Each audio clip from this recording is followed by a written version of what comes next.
Can we give a big round of applause to Liv? There you go.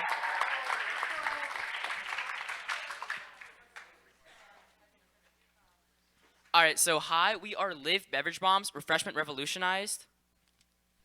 So meet Quentin, our customer persona.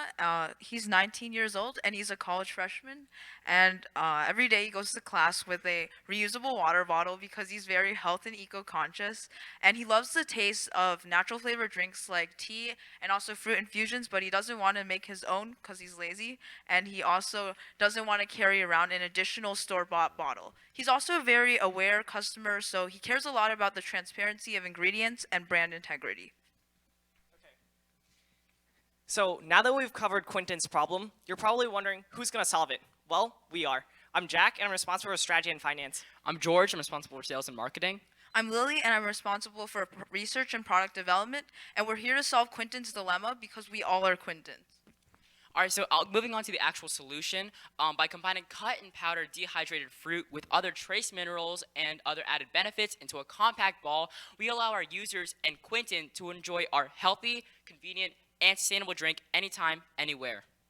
So going on to actually enjoying the drink, all you need is a water bottle, any size, it doesn't matter, and our product. You can add as much or as little as you want depending on how you enjoy our product. So for example, if you like a lot of sweetness or a lot of, or very little sweetness, you can add up to 3 to even 1 ball. Now, the last step is to enjoy our newly flavored drink. Okay, on to what our clients love. So we have 70 user testers, and after they test our product, we ask them to fill in a survey and rank our overall taste, fruitiness, sweetness, and appeal out of 10, and we got some pretty high marks, such as a 7.62 for our overall taste and an 8.5 for our overall appeal. What this means is that our product is viable in a market and it's able to sell. And then especially with the testimonials that our product, our taste, and looks like something that could be sold out of Starbucks. So moving on to customer acquisition, on how we plan on retaining and attracting customers. First, we plan on setting up a Live stand and giving out our Live beverage bombs to get direct feedback and also start a loyal customer base, and then move on to actually connecting with friends and family to expand that network market, and then moving on to social media campaigns. We have secured a collaboration with people on Instagram who have a combined following of 30,000 followers, and we plan to really sell the idea that we are selling a lifestyle that is more convenient, sustainable, and healthy beyond drinks. We also plan to reach out to food bloggers who are looking for more content and media who will break down our brand for more credibility. Onto our competitive advantage. The 2 main selling factors of Live is the perceived health benefits and the convenience. During our initial primary market research, we asked the people why they thought kombucha and bai were healthy, and combined it with why people thought water flavoring droplets and vitamin packets to be convenient. So not only is Live sustainable, convenient, healthy, it has no added sugars and no negative benefits compared to the powdered alternative.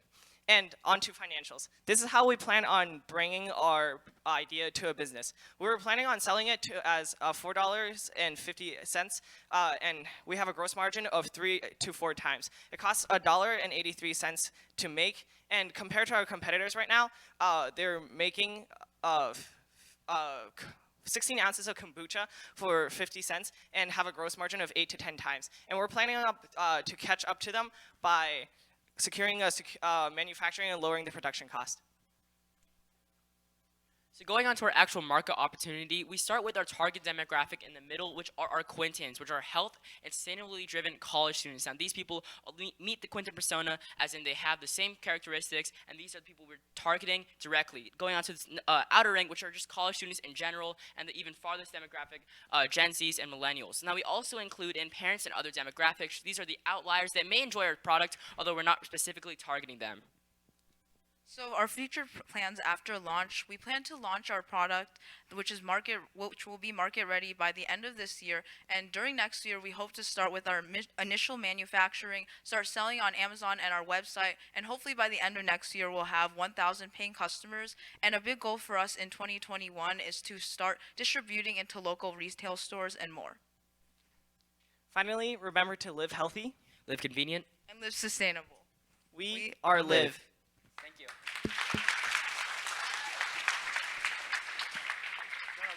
All right, so we'll have 5 minutes for question and answers now.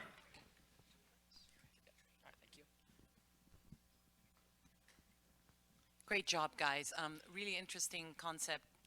My first question for you is, have you built relationships with the people who make the ingredients? Where are you currently getting your stuff from? How are you currently compounding it into a ball?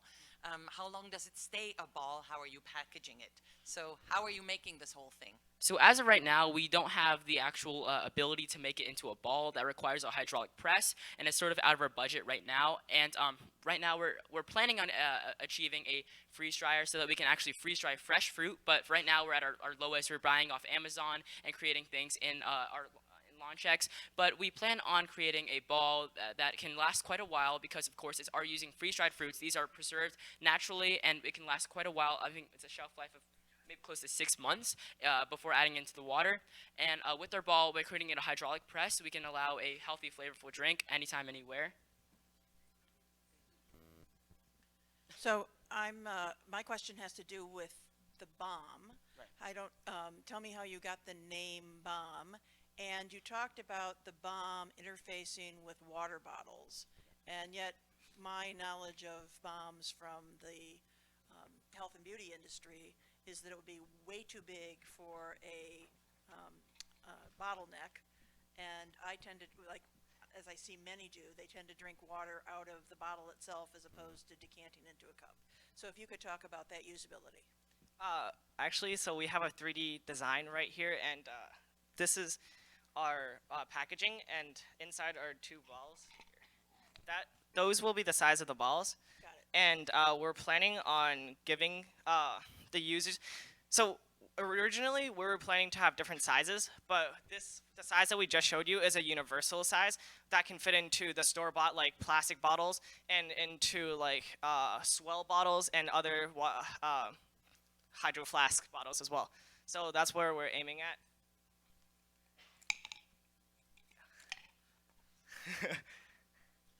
All right, let's give a big round of applause. Oh. Yes, you know, I love this story. I love that you arrived at this decision based on a market opportunity.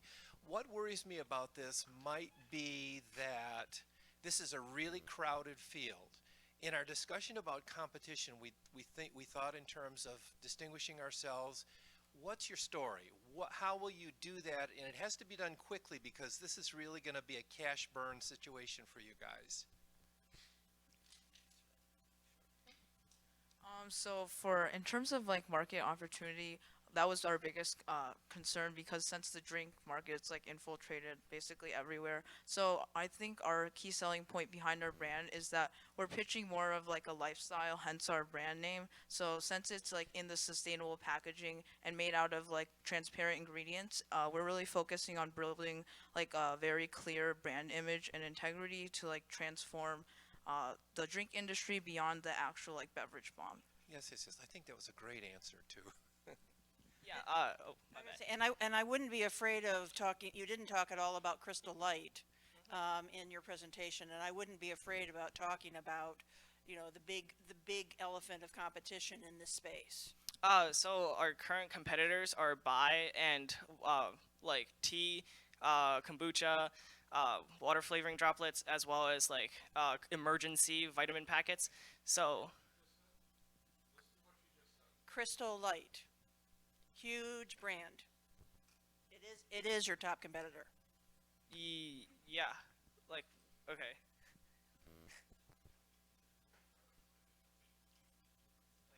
So even though it doesn't have the same health benefit, it is a convenience benefit. Yeah, So you like have to acknowledge the convenience benefit competition as well as the health benefit competition. I understand that, but what we're trying to do is we're not trying to outrun like or outdo them in the convenience sector or like the health sector either. We're trying to combine the two and give the white space where it's both healthy and convenient because there has not been a product like that on the market yet. And that's fair to say. Yeah. All right, and that's time. Can we please give a big round of applause to Liv?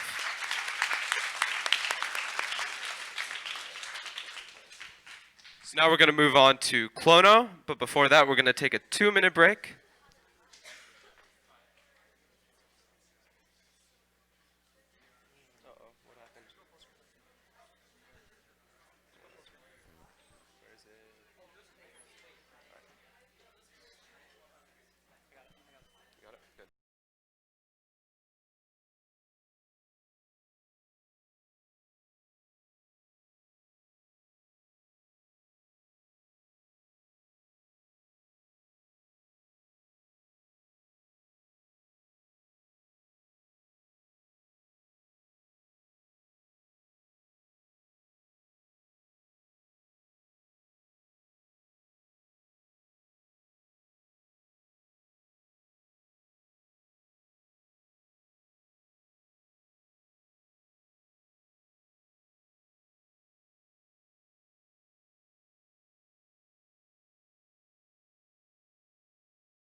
Jessica. So she's a new college freshman student from out of state at U of M. And one day she goes to buy a cup of coffee, and as she's heading to class, she stops by the trash bins to toss it out. But suddenly she freezes. She doesn't know which bin it goes in. Now may not seem like a big deal, but if she puts it in recycling when it doesn't actually belong there, she could potentially ruin an entire batch of recycling by causing 1 ton of plastic to end up in the landfill. Alternatively, if she puts it in the trash when it could have been recycled, then it'll sit in the ground for thousands of years without ever decomposing. Jessica's not alone in this problem. In fact, around 88% of the college students we interviewed have been in this kind of situation before. This is where Clono comes in. With Clono, anyone can recycle the right way. Okay, so this is how it works. So the user is confused about how to recycle something. They simply just pull out their phone, go on the Clono app, and they see the search button. With a quick search, they get fast and accurate instructions on how to dispose of the item, and that's just it. So you might be asking yourself, why do I need this app? Why do I need to download this when I have Google? I could just conduct a quick Google search, right? But that's actually false, because even to recycle something as simple as a binder, you have to go through like 5 pages of Google just to find out, whereas Clono is just 1 page. So what sets Clono apart is its friendly and intuitive UI, appealing to Generation Z because they have a deep care for the environment. However, they have a limited attention span. So Clono will provide them with correct instructions and convenient usage. So it provides a great value for the least amount of effort. We also found that during our user testing, 80% of the people we interviewed said that this is something they would use in their daily lives, something they really felt would help them because they actually care about this. They actually care about recycling. It also doesn't hurt to say that they continuously told us how easy it was to use the app and how easy it was to follow the instructions. We target at college campus residents because most of our competitors has covered different cities, but college campus may have a different recycling policy. According to our research, there are around 16 million college students enrolling next year. We assume that average one person have 1 click on the ads. Each ad worth 25 cents. Therefore, our total market value is $4 million. Around 60% of them actually cares about environment. around 40 of them actually live on campus. We say that each this factor is independent from us. So our target market value is $1 million.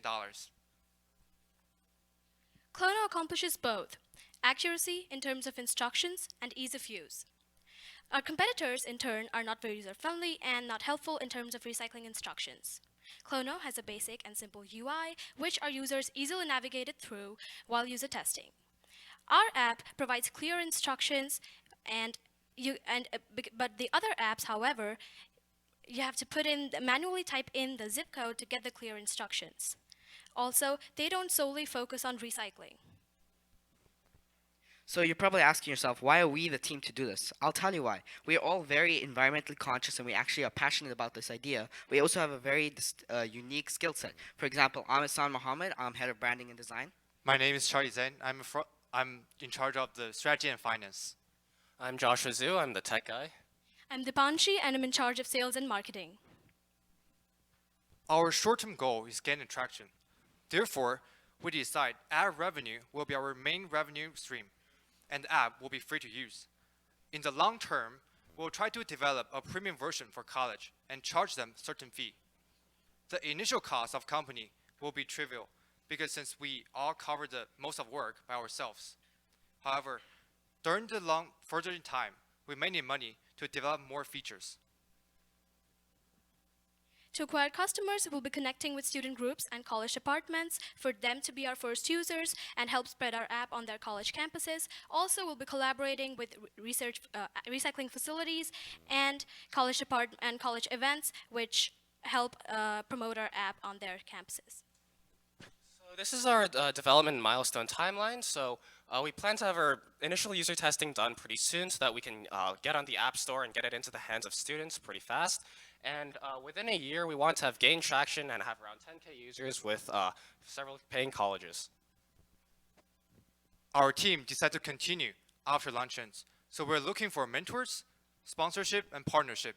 Please contact us through these ways. Thank you.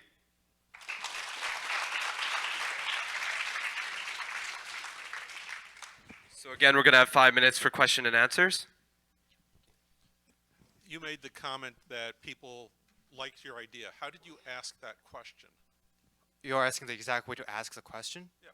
So we first let them use the app without telling them what this app is for. So actually they kind of self-explore and try to just touch around to see what's the app for. After that, we ask them how useful you think is this app, and then they just give us an answer. And like even before we told them what this is, what it was, like they would immediately say like, hey, this is like pretty useful. Like I can find out how to recycle things without us even telling them. Yeah, and often they would try to search something that they didn't know was recyclable, and they would find it and they'd be like, oh, I didn't know that you'd actually have that. I was just testing you. So they were pretty surprised and they liked our app. There are some materials, glass comes to mind, where different communities have different recycling policies. How do you deal with that? Yeah, so for our products, we're centering around colleges, right? So because it's a college, we can directly contact them and collaborate with them to find out what their exact policies are, so that when we create our, input their data onto our app, we can make sure that it is really accurate and that all the rules are correct. You'll also notice that when we made this app, we were only taking people from U of M because this app was specifically designed for this area. So instead of being like the other apps which constantly ask you to put in your zip code to find out if something was recyclable, we just have you put it in once, and then every result you get is for that area. Is your app targeted at people who are looking for a one-time recycling? So say I want to get rid of this sheet of paper right now, or is it designed for college move-out or something along those lines? So I think it's kind of both. Just like for everyday use, right? If you have a piece of paper or like a coffee cup, then you can quickly search it up. But even if you're on move out day in college, right?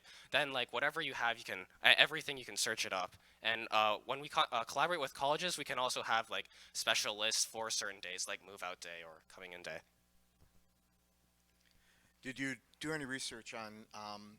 So I'm picturing, walking to class, being late for class, stopping at a garbage can, and figuring out where to throw my Einstein bagel wrapper and my Starbucks cup. am I going to take the time to search it up, to search each of those up? And that seems like kind of contrary to what people would typically do. So what we were trying to target is people who actually don't have that time, but it's impossible to make something that's so easy that it's like takes 1 second. But we did get it down to 5 seconds. So if you did want to search something, we did say who our target customer is someone who has a low attention span, someone who doesn't want to waste that much time. Google, you have to take like 20 minutes just to find that stuff. But Clona, it just takes you like 5 seconds, and then you have that one page with all the things you need instead of having to constantly click, click, click around. You know? Let me suggest something to you guys. When you're pitching, the people to whom you pitch are going to look like us, old people, okay?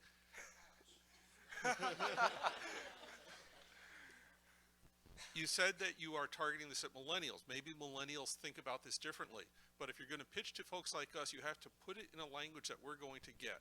Because I hear you, but I just don't believe it because it's just outside my consciousness. So if you want to get traction amongst potential investors, figure out how to tell the story in a way that guys and gals who look like us are going to believe what you're saying. All right, thank you.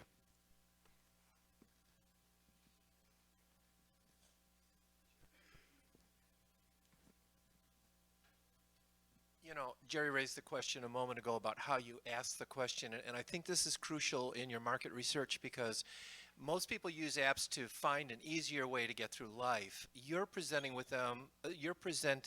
them with a more difficult way to get through life. That is, I have to stop and figure this thing. I have to stop and do this rather than just throw the piece of trash away.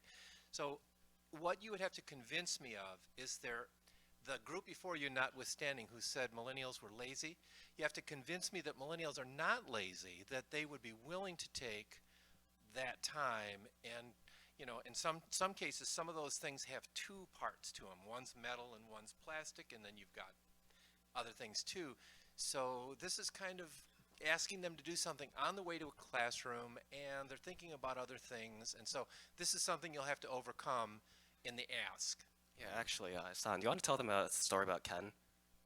Oh yeah, so how the idea came about is we went to meet with someone at the sustainability school, and when they were talking, they said that people find it very hard. People have come to them and asked them how to recycle things. Then it clicked. We should make an app so that people don't have to walk to people and ask. They just have it on their phone. So we're gonna move on now because time's up. Can we get a big round of applause for Clono? So we're gonna take another 2-minute break for Keisha. Yeah.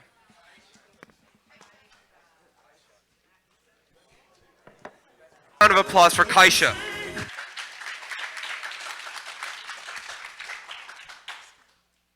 So our company is Caixa, and Caixa stands for box in Portuguese, and we want to provide smarter storage solutions for college students. So meet Jenny. She's with 2 N's, by the way. So she's from Central Florida, but she studies mechanical engineering at the University of Michigan. During the year, she collects many things, and at summer, she finds that she has 5 pillows, like 2 sets of winter clothes, some stuffed animals and whatever, and she realizes that she can't take everything back. However, when she looks for storage lockers, she finds that they're way too big, and she doesn't have enough friends to help her fill them up, so she needs a better solution, and this is where Kaisha comes in.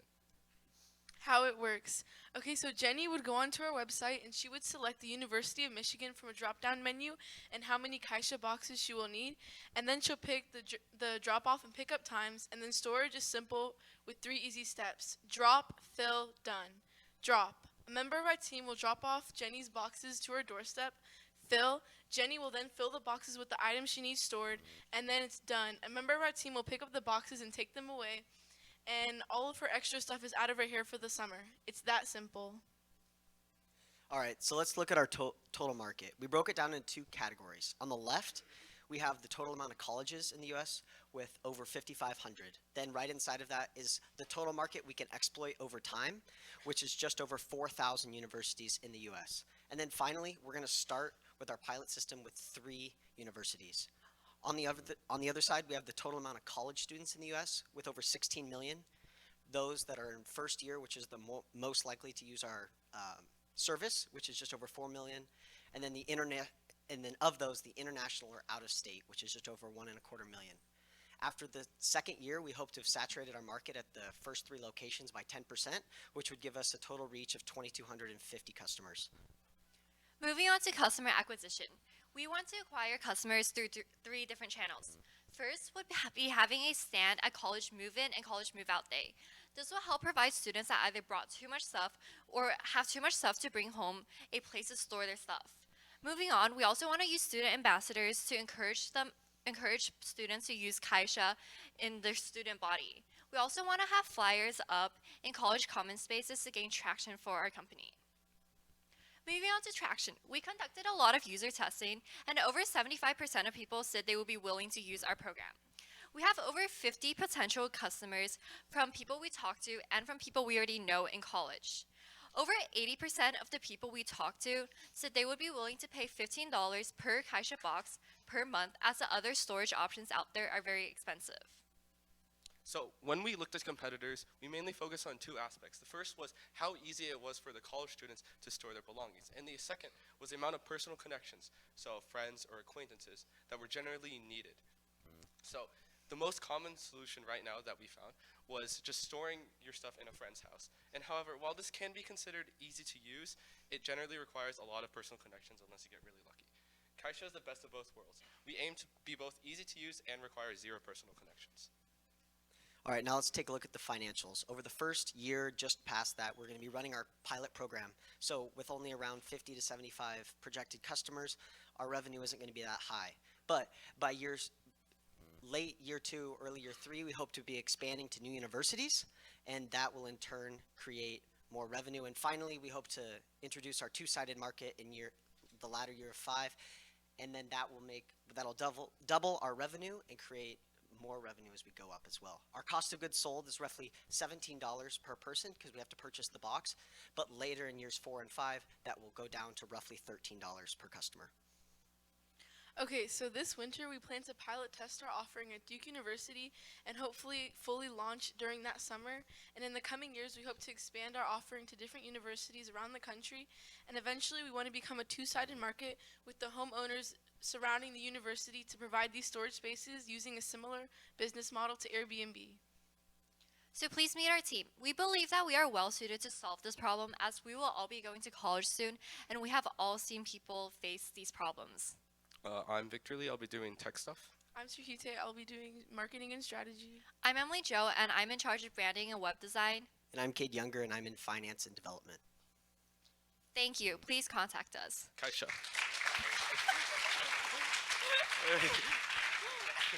All right, we're going to take 5 minutes for question and answers. So if I'm paying $15 per box per month, and and I'm a college student, right? So I have at least 2 boxes worth of stuff that all the winter coats you talked about.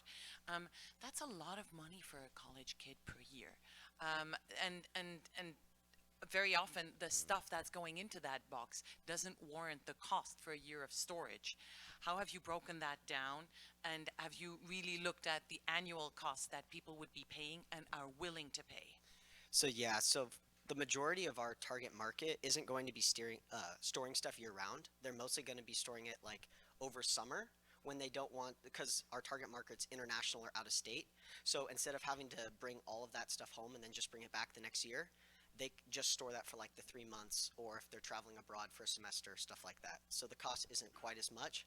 And a storage unit, which would be a 10 by 10, which is average, especially in this area, is around roughly $100 per month. So that's much more expensive if you don't have that much stuff to store. So the only thing that, by the way, this is the first time I've heard this model, which is amazing. I mean, Stefan knows how many of these things that we hear on an annual basis, so you guys get points for that. Congratulations.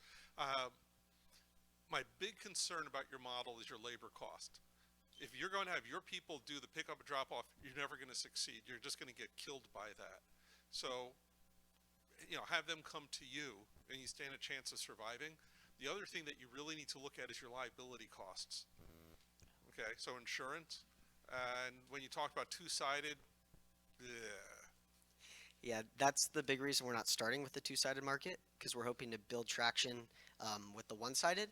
And when I looked into the insurance, stuff like that, We'd start out with renting out storage units, and that would be our main place to store stuff.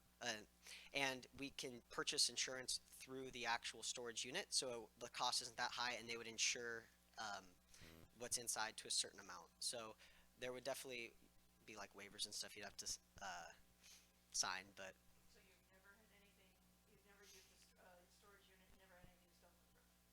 Well, we have a storage unit. We haven't had anything stolen from it yet, but. Yeah, I think your market gets limited several times before you get to the end of it. So first of all, you've got freshmen who will typically, I think, live in dorms.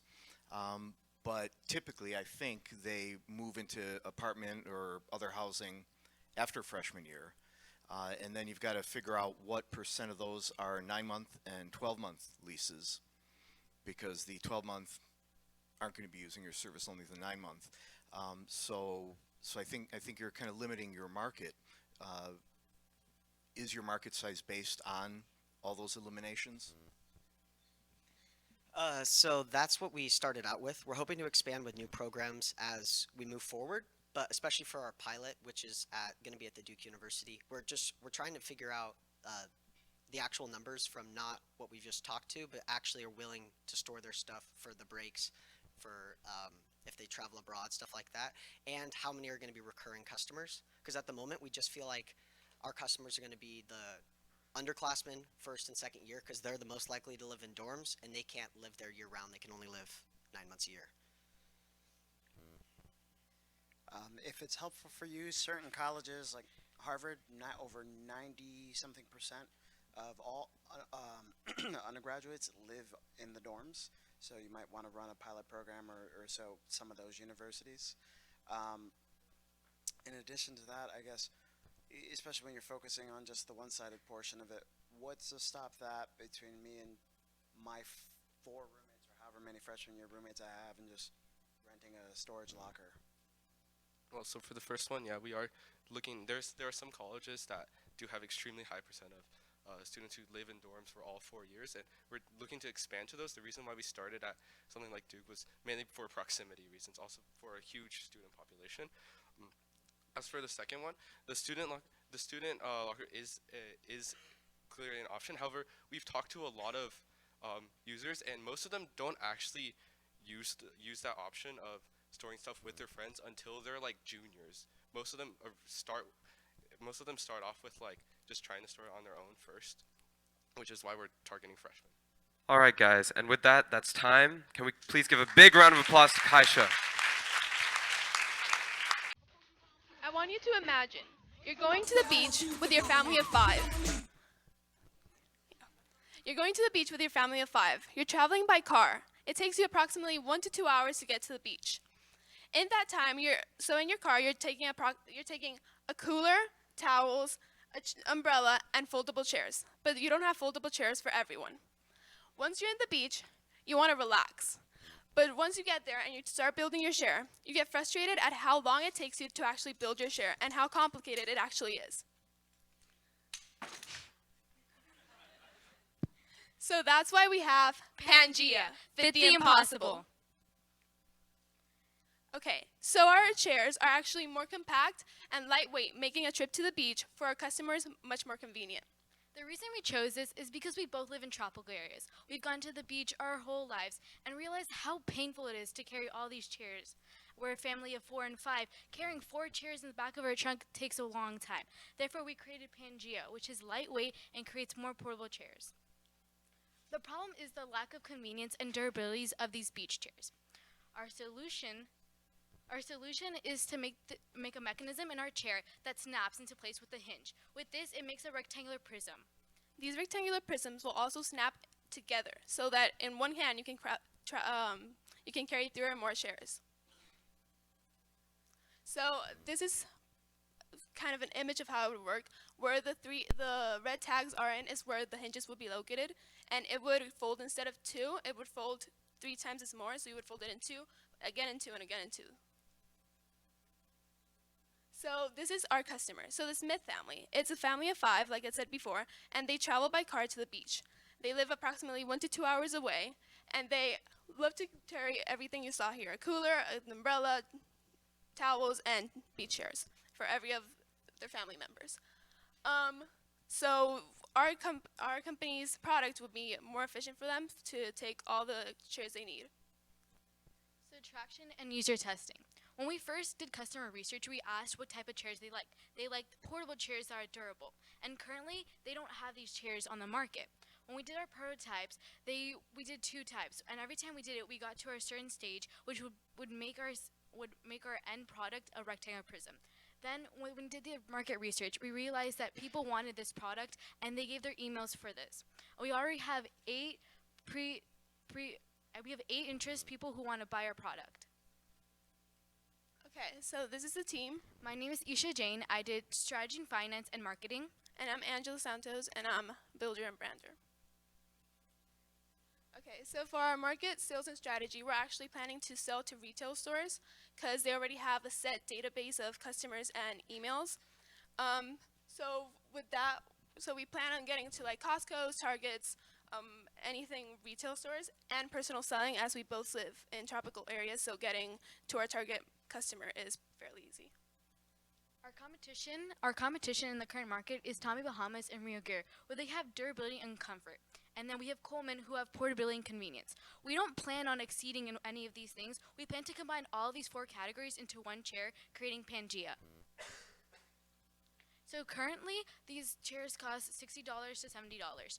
But with our product, it's going to be $45. And the reason we came up with this price is because it takes $20 to make the actual chair. And when we do retail prices, they'll take some of the income. So we made our exact price $45. And in the long term, we plan to expand to resorts and cruise lines as travelers are willing and able to pay for these types of shares as they want the convenience in their trips.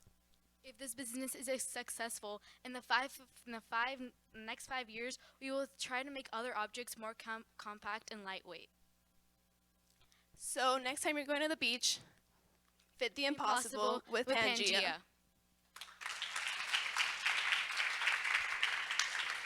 All right, so now 5 minutes for question and answers. Who did you talk to for customer discovery? What types of people did you talk to for customer discovery? So we did people in the families who had families and they go to the beach. We asked them. Then there's this like outdoorsy store, and we went inside and started asking people there for like, and then we asked them for camping and fishing, and they said they use beach chairs for these items too. Oh, and we also asked people from Florida and Puerto Rico, where there's a lot of beaches at. If I heard you correctly, you're claiming that your product is better than the competition. Is that? It's not better. Well, it's just we're combining these factors. Well, it's better than any of them individually, right? Because one of them offers 2 capabilities, the other offers different to you. So if yours is better, why on earth would you charge less for it? Sorry, because why we charge less is because we're still like a smaller compared to them. In the future, we plan on expanding. You know what it says when you charge less? It says that your product's not as good. You send the wrong message. If your product is really better, you have to price it that way so that people believe it's better. So increase the price. Okay. Does your demo work? So we started kind of late, so we didn't have our prototype ready yet. But when we did our like 3D sketches, this is like a different brand. We were just showing how complicated it is. So ours will have like where it just snaps into place and snaps out of place. Okay, because I would say that from the sketches, I still would have a lot of proof of concept that I think you need to work through. It doesn't help that my background is Coleman, so I can tell you that there's a lot of work that goes on with the geometry. The last point I have is on retail. So in the durable goods world, you always have to plan on the cost of the product times 3 to be the retail price. So at $20 cost, you're at a $60 price. So you are in the world of, that's why those products actually do cost that much, is because that's what it takes to make them. That was actually my observation. I was going to go with yours need to cost about $90 retail in order for it to back up into your costs. My challenge here is that, especially with a new design in a new company, I wonder why a retailer would take the risk of selling your design. So questions like insurance that came up with the previous team suddenly start becoming really important. Can I trust this chair if I sit in it and I fall through? Am I going to sue you? Are you insured for that? Is the store insured for that? So those are the types of things I would want you to look into next. And potentially there's a myriad of chairs out there. Limiting it to 3 major competitors makes me wonder whether you talk to a salesperson in the outdoorsy store that told you about all the stuff that is out there and the clever things that might be coming down the pipeline that will be your competitor next. Who's your ideal first customer? A family of 5 that go to the beach pretty often. And that live like 1 to 2 hours away that drive by car, so they have to fit all those chairs in their trunk and can't fit them. So one thing you might want to consider, especially if you want to make up, sell large volume, get people exposed to your chair, where you talked about hotel, cruise line, vacation rentals. Your first customer, your ideal first customer, might be a big person, might be a large company looking to roll these out.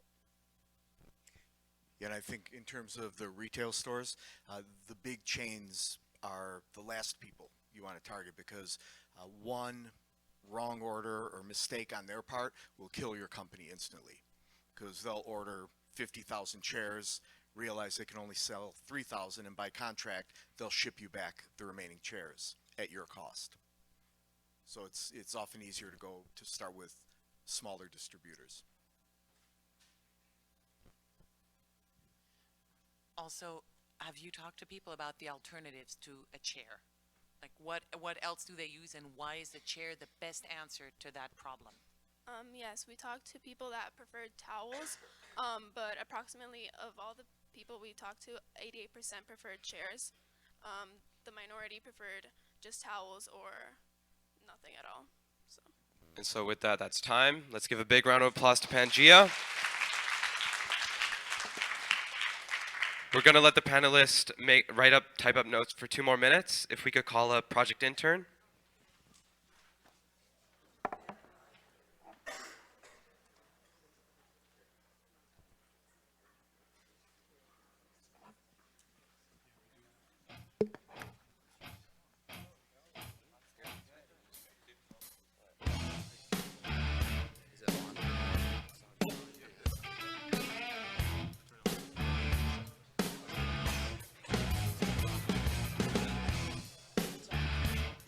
Test.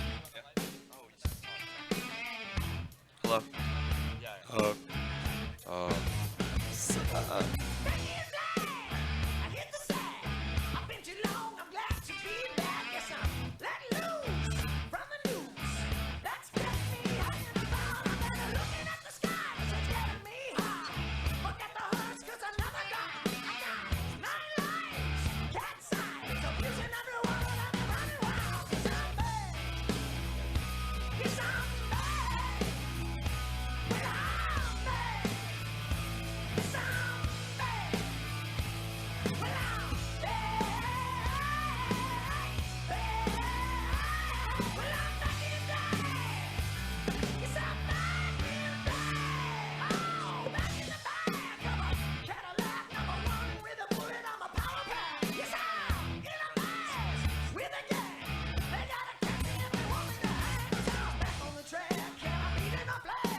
All right, guys, we're going to get started.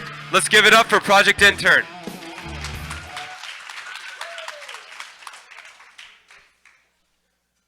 All right, so hello everyone. We are Project Intern, and we believe in providing equal opportunities for all small businesses and finding interns.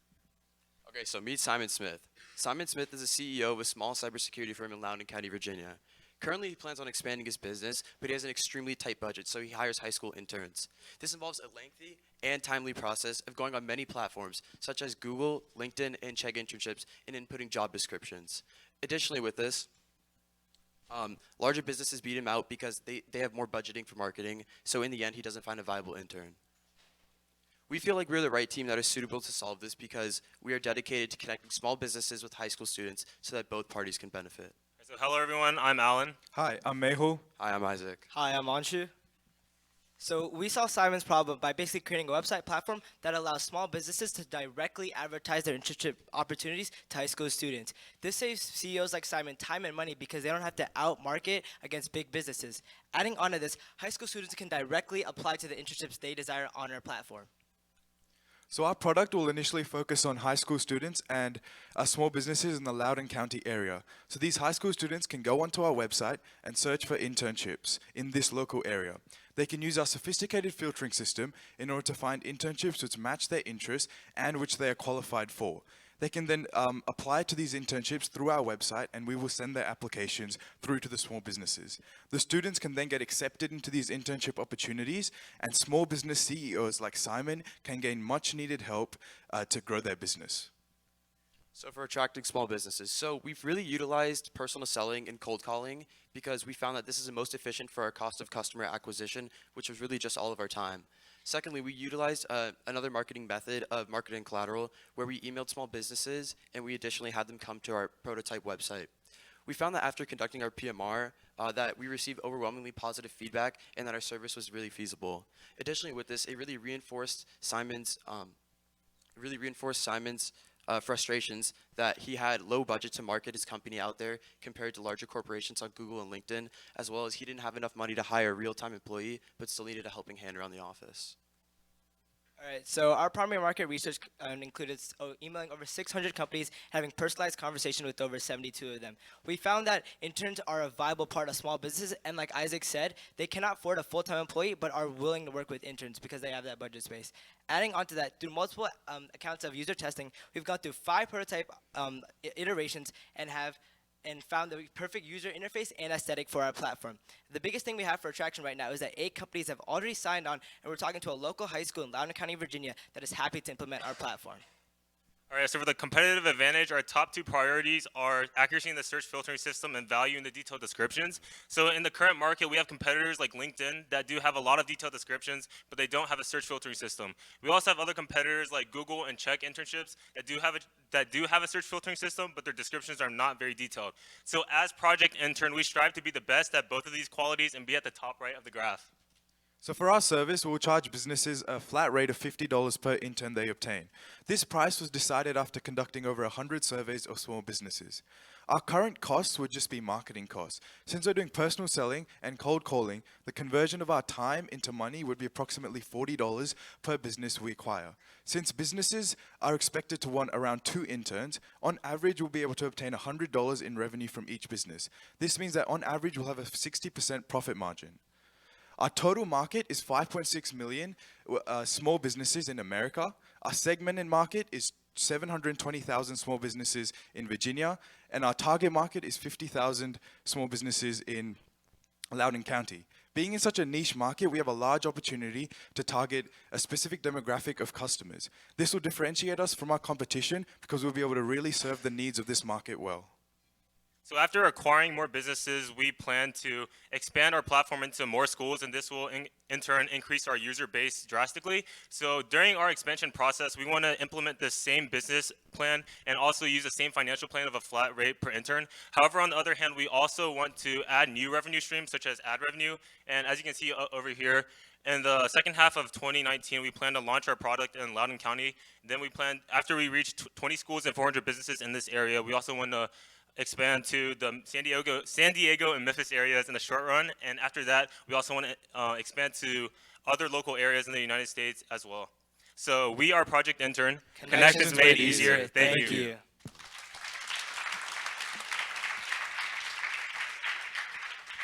All right, so another 5 minutes for question and answers. Okay, guys, this is one that I've seen multiple times. This is a really, really tough one to pull off and do correctly. So you want to look at pro-co pro-up.co. It's a platform for matching high school students to opportunities, including internships. We had a team come through our program. Actually, were you there, Coach, last year for Mashaya and Mitzi? Okay, they did the same thing last summer. It's a really tough thing because when you go to the other side, you find out that the businesses really don't care that much about internships. It's a nice to have, not a need to have. So I can hook you up with these people. You can learn from them. Maybe you have figured out something they haven't, but it's a really, really tough place to be. Yeah, that's some good feedback. Like, if you could definitely help us with like hooking, like meeting those people. But like with that high school that we were talking about, Broadrun High School, located in Loudoun County, Virginia, like they have their own internship program that they have at the school, but they don't have like a full database that provides like internships for like high schoolers. So if we could implement that, our system or our platform, in like their whole internship like system, it'd be like a way, like it'd be a beneficial thing for the school. I'd like to follow up on that because what your answer is in part covering my question, and that is you are talking about the need on the side of the student or the side of the school. What he's talking about is the side of the employer. As an employer, you haven't made my life easier. I still need to go on your platform. I still need to write a lengthy description, a detailed description, and practically that is the part that I'm not that excited about. If I'm going to spend that time, might I not hire somebody who is later in their career stage? So that is really important to follow up. So the high school, important. Employers, more important. The other thing that I really wonder is how many employers have you spoken to, and how much easier are you making their life? Yeah, so for market research, well, we're not in Virginia right now, we're in Michigan, but so we contacted 72 small businesses through cold calling, and so talking with them, they realized that like we targeted businesses that were 1 to 25 employees, so small businesses relatively, and so we realized that like they don't have enough marketing to get themselves out there and be on like the front pages of Google or like LinkedIn, but like additionally with this, because I can't do that, it limits them to be inside a local area, so we just want to target those local small businesses and like kind of get the word out for them. Then change the assumption that they will on average hire 2 interns. If they have 25 people, I would say they probably will not hire more than 1. Yeah, let me follow up. As a small business, I mean, I run startups. The last thing I'm going to do is hire an intern because interns take a huge amount of time. And if I've got a small team, basically an intern requires at least a quarter of a full-time equivalent just to manage. So small businesses are the ones who can least afford interns because they don't have enough people to manage them. So now you have to look to the big businesses, and you wind up with some of the issues that these other teams that I mentioned have run into. As I said, it's a really tough place to be. Oh, if you find some secret sauce, though, maybe you'll succeed. Thank you. Yeah, that's where I think you really need to focus on your unique value proposition. You need to have something that addresses, those things that Jerry just mentioned, which are extremely legitimate, but take away some of those pains, and maybe as a small business I will hire some interns. So you really need to focus on how you're solving, is there a pain where I need interns, but I can't get them? And then how are you going to solve that? Yeah, so going back to like the customer persona of Simon, so when we contacted them through cold calling and like personal selling, we found that they don't have, like I was talking about, they don't have the market to, they don't have the budget to market themselves on the front pages of like Google or LinkedIn or like Chegg Internships, some of our indirect competitors. But as well as that, like nowadays, like internships are either paid or unpaid, but the paid internships, they don't pay the full salary of a real employee. So a lot of small companies that we contacted said they'd be willing to take on an intern, a high school intern, and pay them because it's not a full salary of an employee, but it still helps around their small business. And with that, that's time. So can we give a big round of applause to Project Intern? We're going to give another 2 minutes for the panelists to type up notes.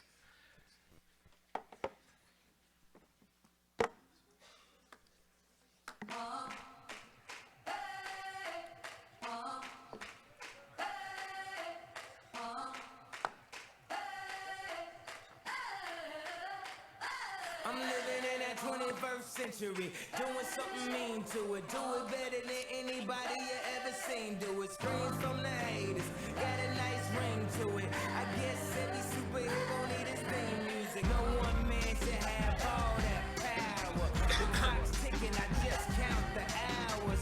Stop tripping, I'm tripping off the power. The system broken, the school's closed, the prison's open. We ain't got nothing to lose, everybody we rollin'. Everybody we rollin'. With some light-skinned girls and some Kelly Rollins. In this white man world, we the ones chosen. So good night, cool world, I see you in the morning. I see you in the morning.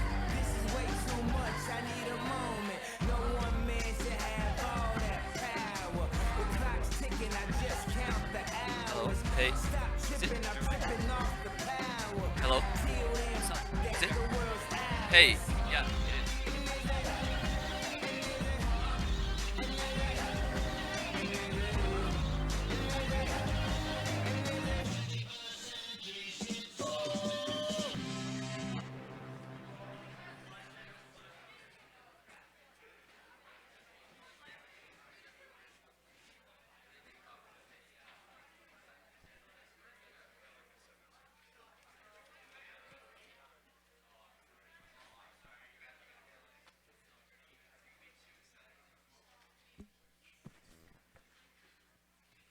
All right, everyone. Now we're gonna introduce HofTech.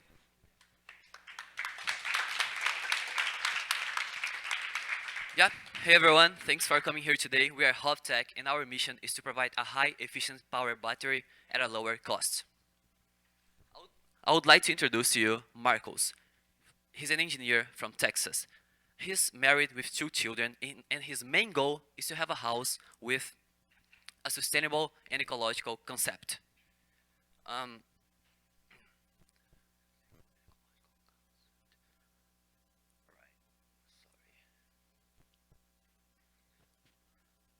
Yeah, he is working a lot on everything he's been doing for the environment, and he would love to have a power battery because he's wasting a lot of energy with his solar panel. He wastes around 30% of energy that he generates with his solar panel during the day.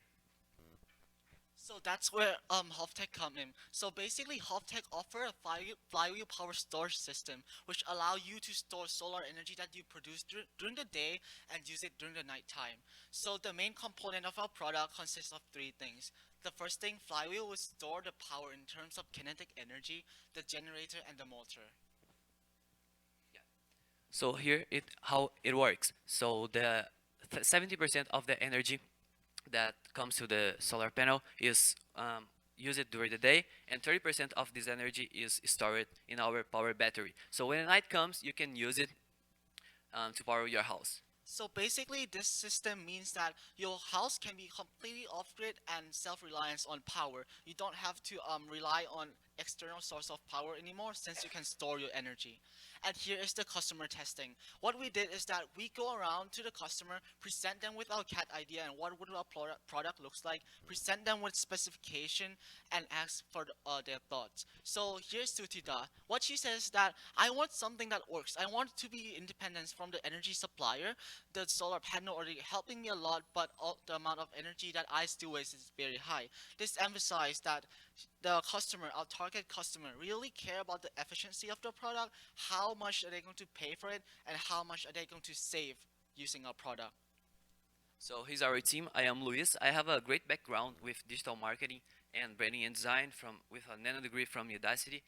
And I've been working with several companies in Brazil in the area of marketing and design. So, and I'm Wave. I have experience in automation design, CAD design, and a lot of technology. So in this case, I'll be developing the product as well as finance and operation. So here is how we are going to sell our product. We are going to use some strategies such as the event marketing strategy and the solar marketplace on the website and online. And we will also use the solar power affiliate programs. Sunjack, Solar Power Events, Overland Solar, and Go Green Solar. So HovTech is quite unique among all of the major players like Suncor, Tesla, and SWN. with the new technology that is diverse from the existing technology, we could offer higher efficiency at a lower cost, making it more accessible to the mass market, unlike other competitors out there.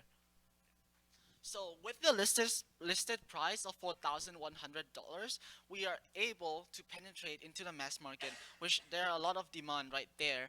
And here on the right is a graph of our financial projection. So as I told you, that as times go, our production costs will be lower, decreasing the product price and allow us to penetrate into an even larger market with more opportunity out there.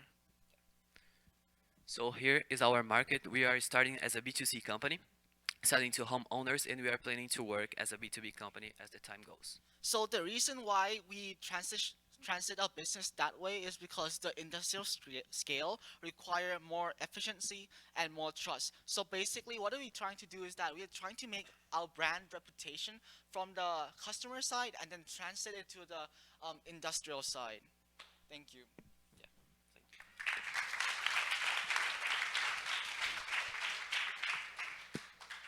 All right, so now we're going to have 5 minutes for question and answers.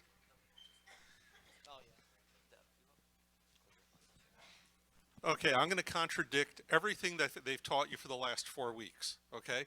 When you are dealing with a product like this, the only thing that matters is that you can prove that your technology works. Because if your technology works, everybody knows everything else, okay? If you got up there, you don't have to get up there and spend 10 minutes telling me cancer sucks. Everybody knows cancer sucks. What you have to prove is that you have a solution, okay? So everything else up here is fluff. The only thing that matters is proof, and nobody has proven that flywheels work yet on scale. So if you're going to move this forward, forget everything else, prove that it works, show a demonstration, show your numbers. The rest of it will, I hate to say this, sell itself, because this is one of those markets where all you have to do is demonstrate. And the other thing, your numbers on your market size are off by at least 3 orders of magnitude. These are markets that are worth tens of billions of dollars. Okay, so basically the company that I mentioned earlier, like Suncor, they have the same technology, but industrial scale. So what we're trying to do is focus on a smaller market. And also like NASA themselves are also developing that kind of system also. Remember, the technology doesn't matter. What people want to do is store energy. So you're competing against batteries, you're competing against geothermal. What you have to show is that you have the most efficient way to store energy, and then everything else will work. Until you can show that, nothing else matters. Okay, your product is very different from the others because, again, it's purely a technology play. If you prove the technology, you win. If you don't, you lose. It's as simple as that.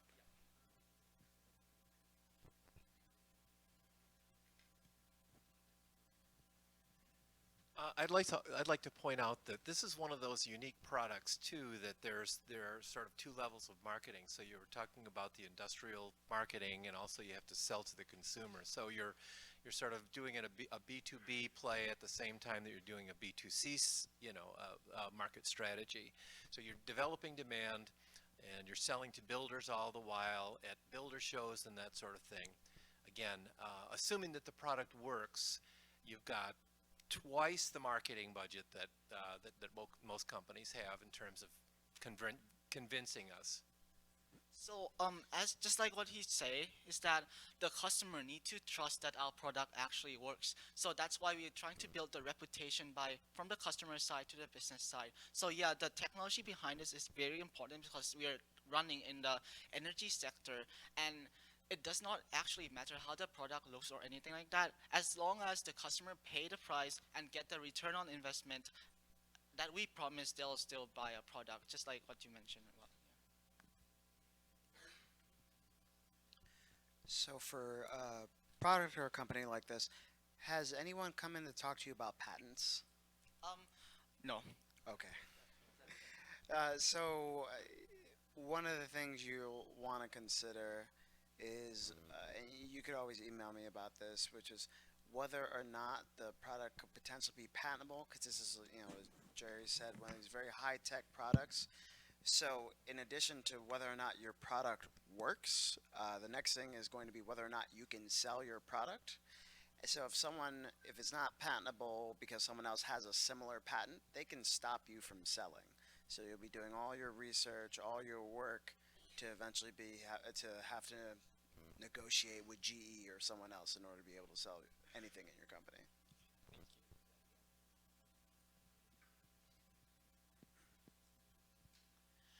I'm curious about how many basically homeowners who would want to implement that you have spoken to, simply because I would wager that trust matters as much in something I put in my home as in a B2B scenario.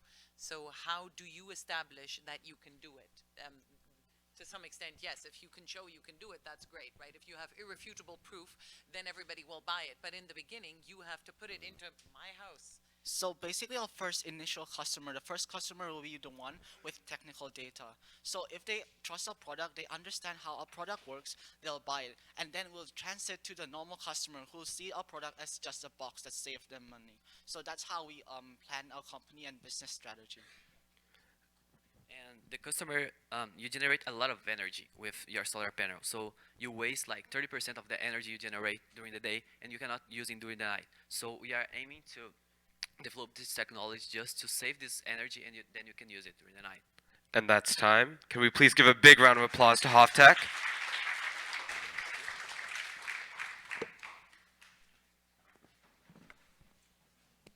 All right, everyone. Now it's time for Plutos. Can we please give them a big round of applause?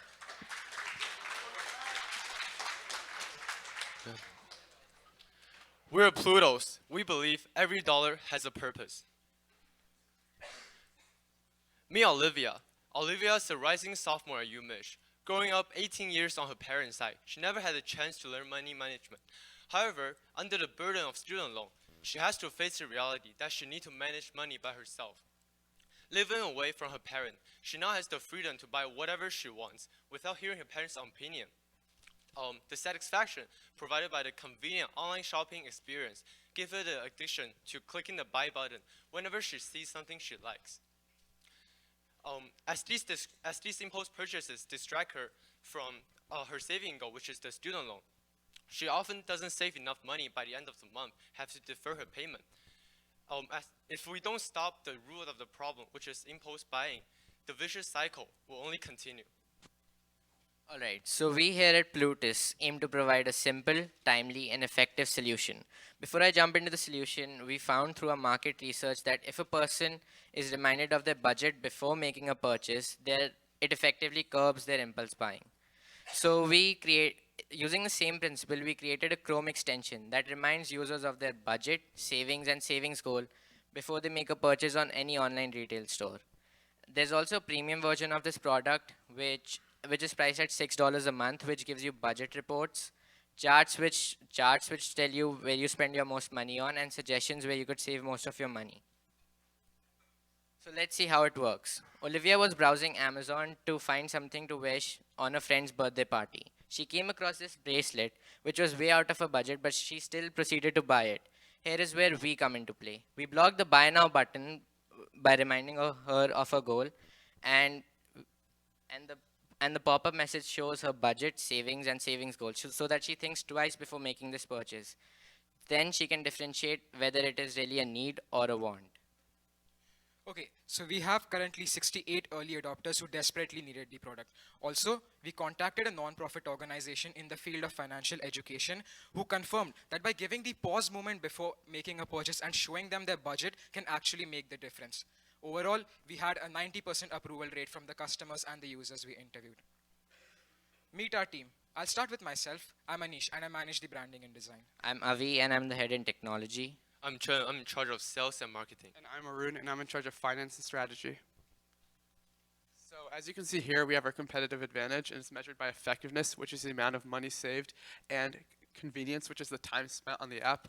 And a lot of our competitors, actually, they're either very effective, but every time you have to catalog a purchase, and that's a very tedious process, and a lot of people give up, or they're not that effective, and they realistically don't give that good advice and people keep spending. But at Plutos, with our interception of purchases and our automatic budget tracking, we feel like we have a unique advantage against the competition. We We initially planned to grow by giving our first 50 customers the entire product for free in exchange of sharing it to their friends and other potential customers. In this way, we not only gain valuable feedback but also grow through word of mouth and extend our presence through social media. So these are our financial projections, and we feel like, as Avi said, that with our monthly subscription-based model, we should be able to grow at an exponential rate because we would be able to earn revenue very quickly. And as you can see here, we have our quite conservative 5-year estimate. You might wonder how big our market actually is. On the one side, the financial management app market is already estimated to be $30 million, with 13 million users who are already using these products. On the other side, we have 45 million US college students who are in debt with an average student loan of $37,000. Therefore, we're very certain that we have a very large market to explore. So this is our growth strategy in the coming years, and in later 2019, we actually plan to launch this extension on the Chrome Web Store, and then in 2020, we want to start gathering a larger user base. Then, through that, we're going to start partnering with financial management firms because we feel like we could form a beneficial relationship because a lot of the time college students would be more willing to use a piece of technology than an actual financial advisor. Then we're going to create another stream of revenue and provide our data to financial firms so they could better help these college students and make their lives better in the future. There we go, ladies and gentlemen. We are Plutus, and we believe that every dollar has a purpose. Thank you so much. All right, so 5 minutes for questions.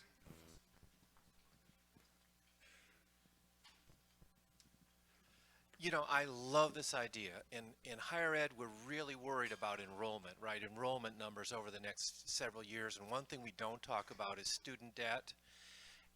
The thing that scares me about this product is, generally speaking, the concept of saving and having a budget and so forth and spending actually is very emotional, right? What you're doing is you're solving a problem using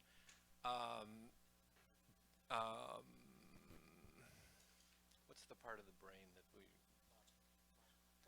That's not the word, but it works even better. Yeah, yes, it works even better. The logic, which is wonderful, right? It'll work as a basis, but she's going to click right through. And it doesn't get any better when you get to be our age, because then it becomes Porsches and yachts, right? Because of the emotion that's associated. So I wonder, no, I don't have a Porsche or a yacht, and never will probably.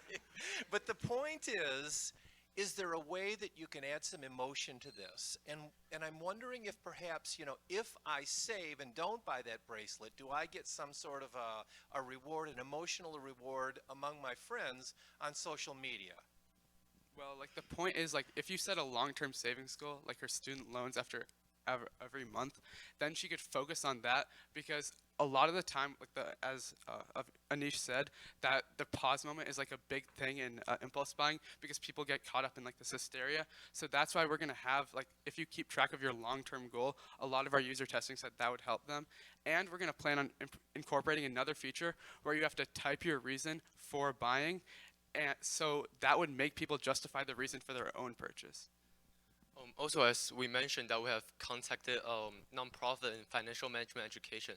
So they have mentioned that a lot of the goal, like people set up, there's actually a deeper meaning behind it. For example, in this case, the student loan, it's actually like when you actually pay back all your student loan, you actually like gain your personal freedom. So that's why we included the quote, one step closer to freedom. So we kind of appeal to that emotional side of people beside the logic. So actually the user think about it twice before they make that decision. So none of you look like your persona. So how did you uncover this problem? And then I have a follow-up. Well, our biggest customer persona is actually Chen. He's an international student who flew from China in his freshman year. And would you like to share your story? Long story short, his parents gave him $1,000, and most of it was spent in impulse buying, which actually is a similar situation with us as well. And that's something which we want to solve. So you talked about this as a Chrome app. However, I know that more than 50% now is purchased on apps online. So how do you help corral all the parts of, shopping that can happen in all the places beyond laptops?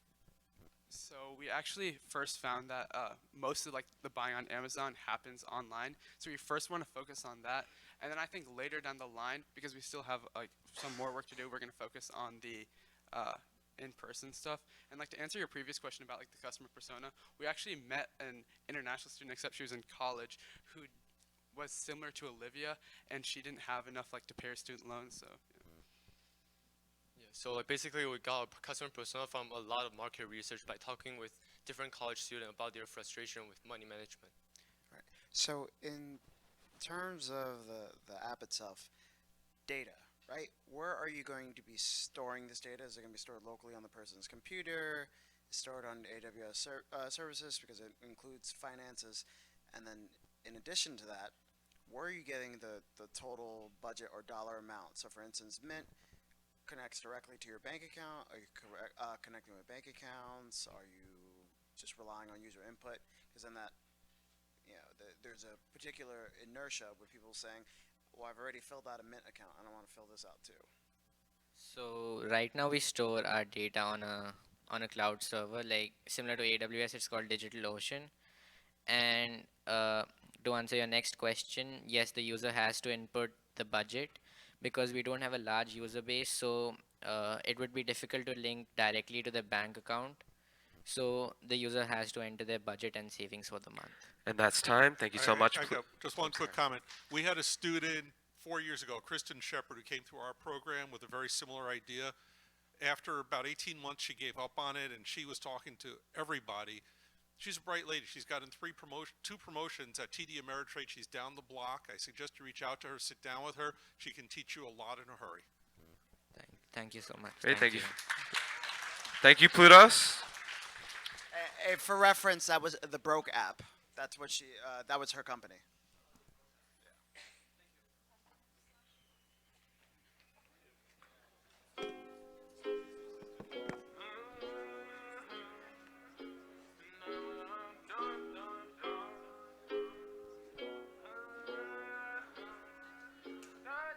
Yeah, I'm gonna take my horse to the old town road. I'm gonna ride till I can't no more. I'm gonna take my horse to the old town road. I'm gonna ride till I can't no more. I got the horses in the bag, horse stock is attached.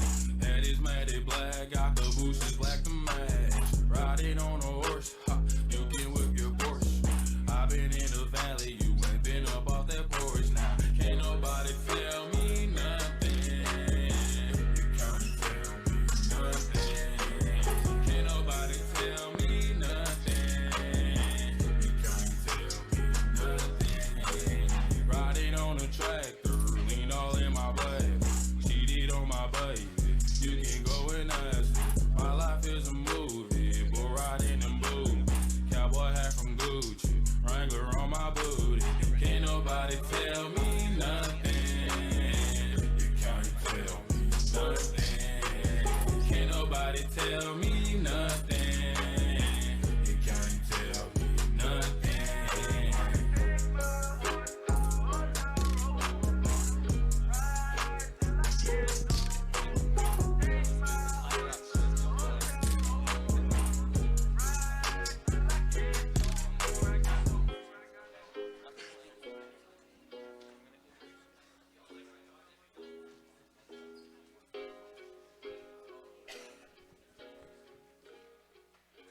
All right, guys, let's give it up for Quatito.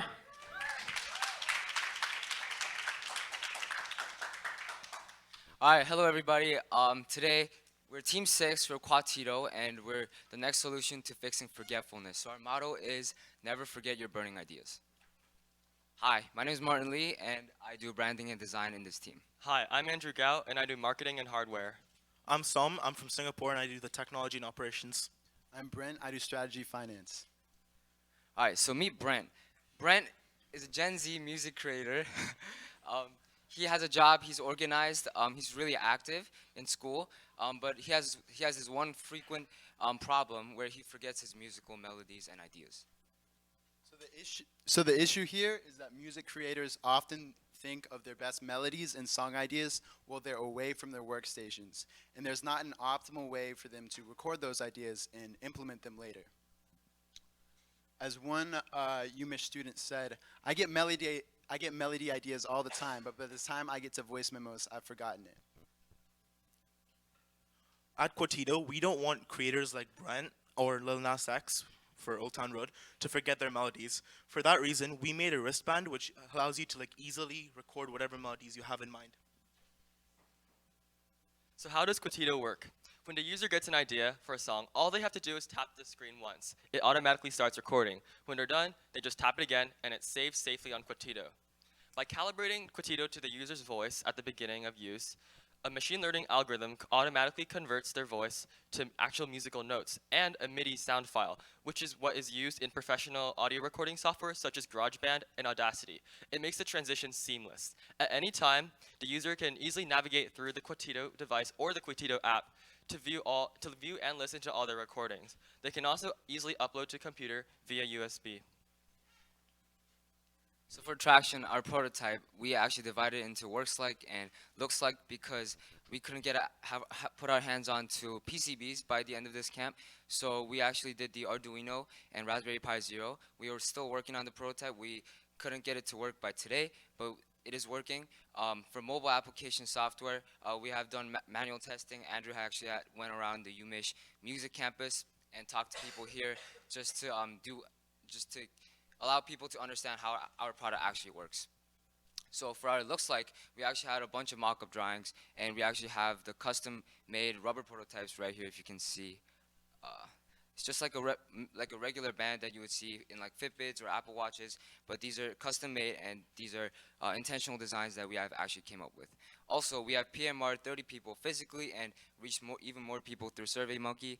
We actually talked to a lot of people, and specifically just music producers and Foley artists, music creators that in our generation. 95% of music creators found our product somewhat useful, and over half of them, found our product very useful.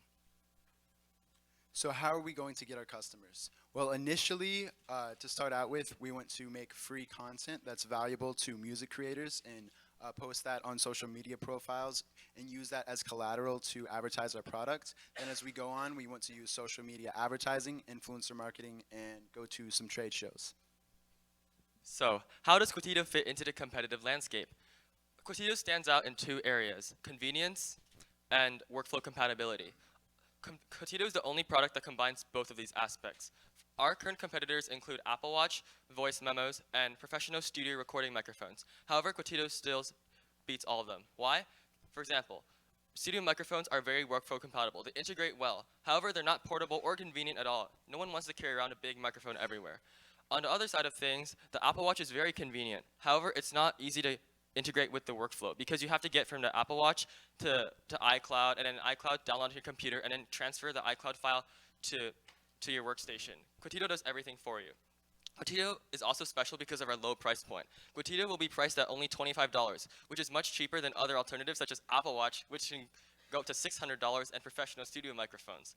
Additionally, another thing Quotito has to compete with is wrist real estate, because people who already wear watches or wristbands on their wrist may not be willing to add another thing to the collection.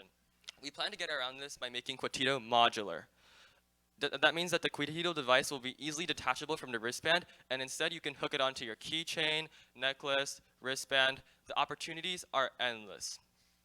We're Quotito, and we want to help you never forget anything ever again. Thank you. Now we're going to have a quick question session. 5 minutes.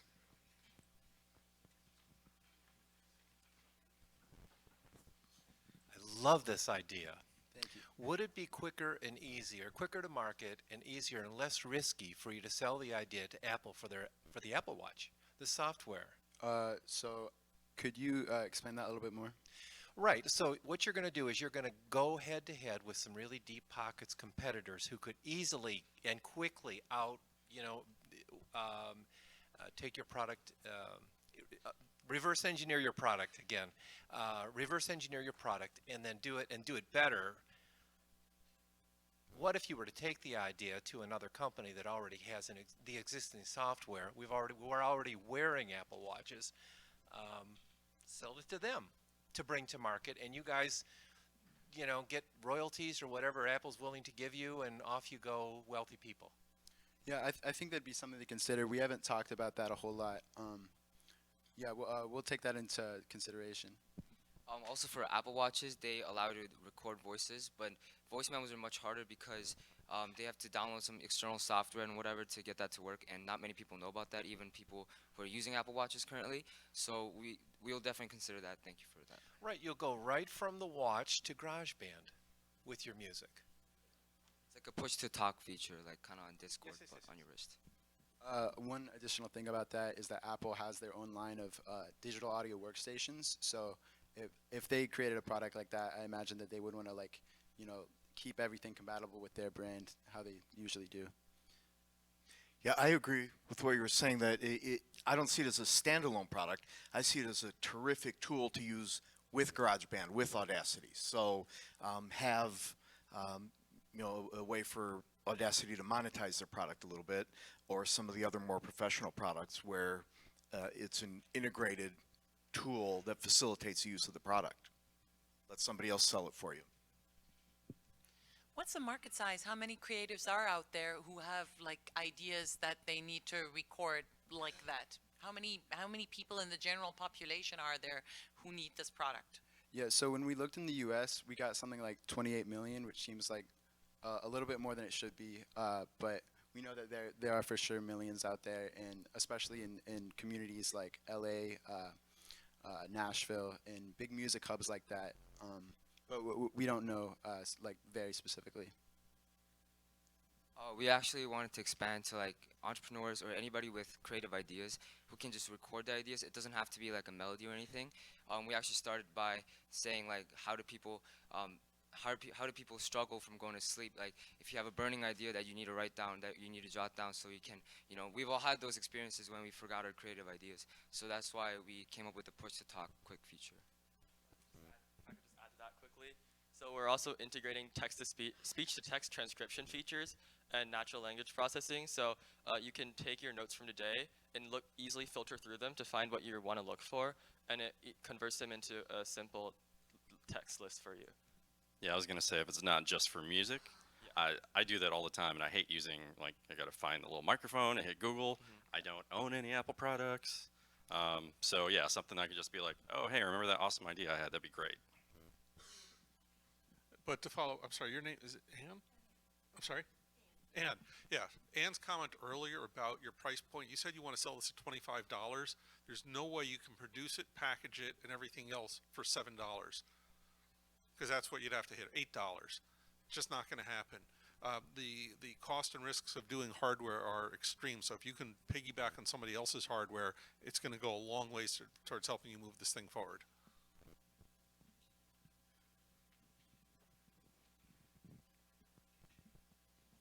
Battery life. For this thing to really work, I need to pretty much be wearing it at all times. With any type of wrist-worn device, we're looking at battery life. How does your prototype work? How does it look on battery life? So we started working on our prototype very recently, so we haven't been able to flesh out all the details. We are really hoping to cut down on things that aren't needed, so we want to keep things simple. So the battery life would be hopefully at least 4 days long, which we would hope to expand in the future. This is still an advantage over companies like Apple because the Apple Watch battery life is only 1 day. Of course, thanks to you guys' suggestions, we could also now look into integrating with Apple and piggybacking off of their current hardware device, which is tried and true. And that's time. Thank you so much, Quatito.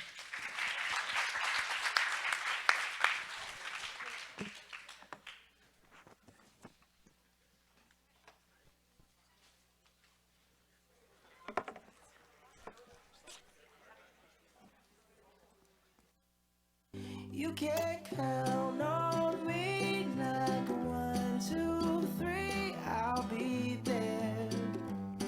And I know when I need it, I can count on you like 4, 3, 2, and you'll be there. 'Cause that's what friends friends are supposed to do, oh yeah. Ooh, yeah,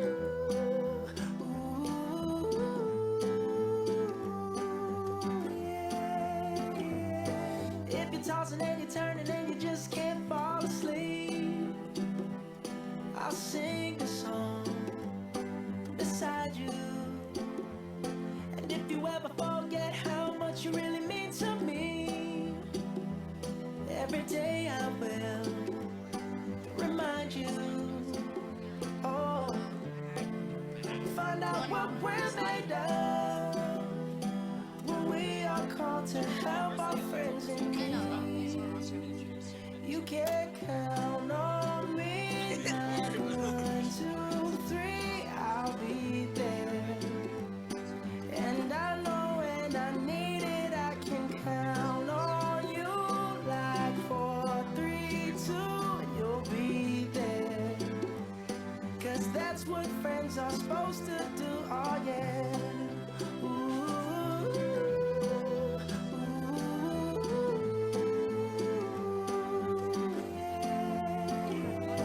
you'll always have my shoulder when you cry. All right, everyone. Now we'd like to introduce Karu.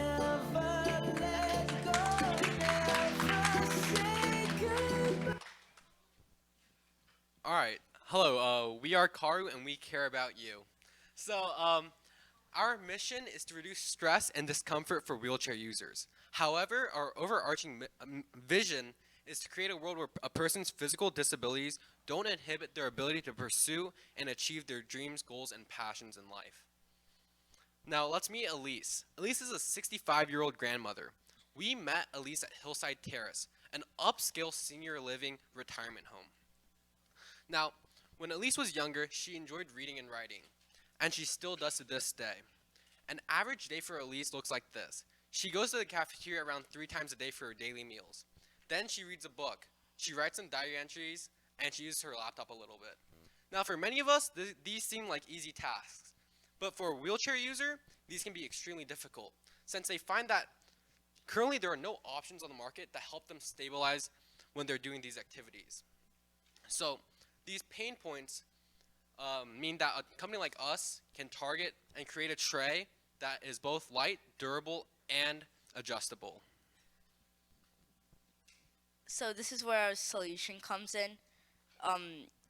So it's a adjustable lightweight tray, and what makes it unique is its universal attachment and its arm, which there's no other on the market. So it starts with the clamp at the bottom, which allows it to be universal to all wheelchairs, and it attaches to the bottom bar over there. And then there's the ball joint, which allows the tray to have a 360-degree rotation. Then there's the pipe, which is strong enough to hold the tray up, but also flexible enough to store it away. And finally, there's the tray itself, which is lightweight, and we aim for it to be more durable, and it includes of a cup holder and rigids. But now, like, you may be wondering why the tray is so small. At first, we plan on making it big, but after conducting market research and actually talking to many wheelchair users, they all want it to be smaller. So you might be asking why we're the team to actually do this. Well, we're all passionate about helping other people, and we all know many wheelchair users who could use a product like this. So I'm William, and I'm in charge of sales and marketing. My name is Vivek. I'm in charge of technology and operations. I'm Mahek, and I do branding and design. I'm Christina, and I do strategy and finance. So throughout our user testing, we tried to visit many different senior centers and rehab centers. However, many of them turned us away. So that's when we had to rely on our personal connections to different wheelchair users we knew to actually test our product. Through that, we found that the users liked how adjustable the tray was and that it was easy to move around, but they thought that it should be more durable and thin. So it can actually fit between the space between the wheel and the arm. So it could better store away in the future. So those are some things we'd like to improve on in the future. So based off our market research, we found that lightness and adjustability were the 2 factors that are most important to our customers.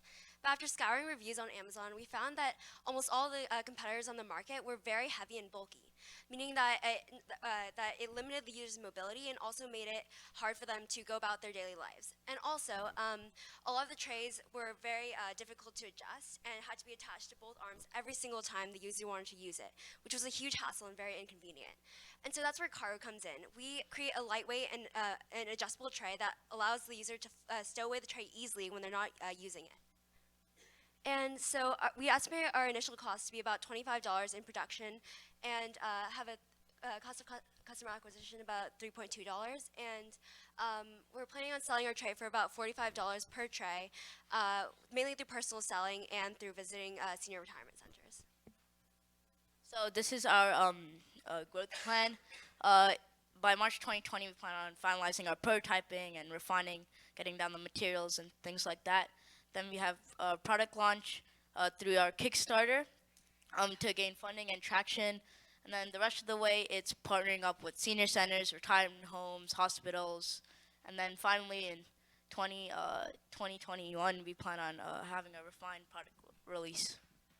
So in regards to our market, our overarching market is about 3.6 million wheelchair users. But we have decided to focus on senior manual wheelchair users who live in upscale retirement homes because they generally have more money to actually fund products like trays. And also we focused on manual wheelchairs because it's harder to push your wheelchair around and also carry things at the same time. Thank you. VR Karu.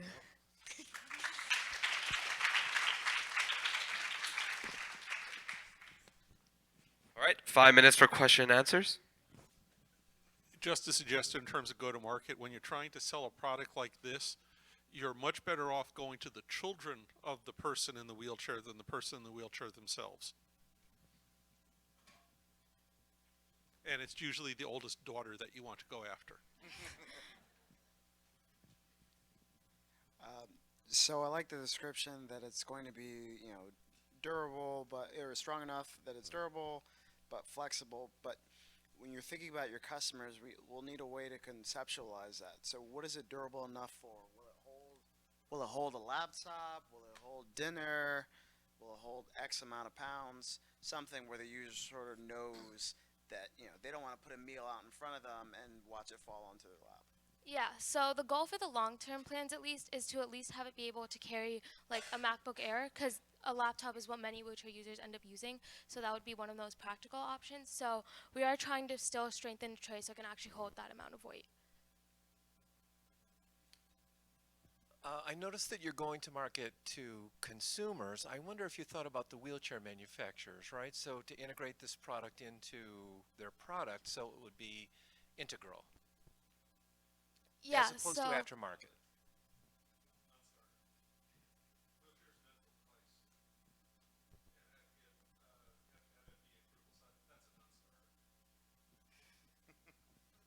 My comment was that anything that attaches to a medical device needs scrutiny, and so my question is: have you even talked to people who make wheelchairs, rent wheelchairs out? So not the users, but the people who make it their business to fix those, sell those, rent those, make those. Yeah, so we have spoken with a couple wheelchair manufacturers, and we found that there is a need for this since they don't create their chairs with trays built in. Why? So that's not their main focus. Like, they have pouches, but like this is a concern that the users have, but the companies just haven't addressed it in a way, because like current models are extremely bulky and they're not well designed with an arm that helps stabilize and like improve adjustability. What are the current workarounds? What do wheelchair users use instead of this because they don't have this? So currently they use pouches, since wheelchairs usually come with pouches, but that doesn't help you store like what you're working on. Like if you're working on a laptop and you're using it, like if you put it on your lap, it often slides off. But like, so like if you're using it on your lap, it's gonna slide off if you're moving it around. But then like, it's just not made for immediate use. It's more of a stowing away kind of compartment. Have you spoken with people who run organizations that support people with disabilities? Here in Ann Arbor, I'm thinking the Center for Independent Living, that basically that help not just one but many wheelchair users achieve their daily tasks and independence. What were their comments on what is needed and how to achieve that? Yeah, sure. So like for one of those, like we like focused mainly on retirement homes. So like and centers for independent living, like where like they allow wheelchair users to live on their own, and we found that like they want to live independently and like self-reliant lives, but they often find that it's difficult since they don't have something that helps them stabilize, and there's nothing that like allows them to use like with convenience. How many instances of people who became crafty and basically made something, or had a family member made something for them, have you encountered? Or something like an in-house person who makes something for users specific to their needs? We haven't encountered anyone that made like their own makeshift like tray or anything. If it's an actual active pain, then I think you'd find somebody who takes an old iPad and duct tapes it to the chair or something, or a piece of cardboard or something. But you've found that people actually are looking for a tray in wide enough numbers, but there just aren't any on the market. Yeah, so when we were doing market research, we actually read through a lot of Amazon reviews and like reviews on different sites of current wheelchair trays.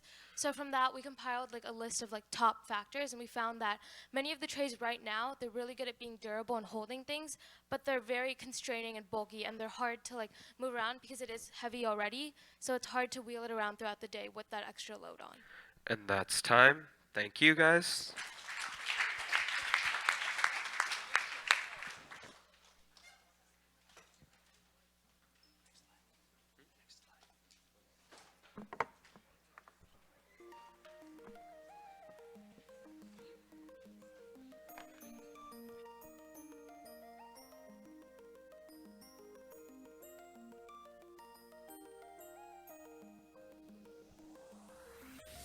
You would not believe your eyes if 10 million fireflies lit up the world as I fell asleep.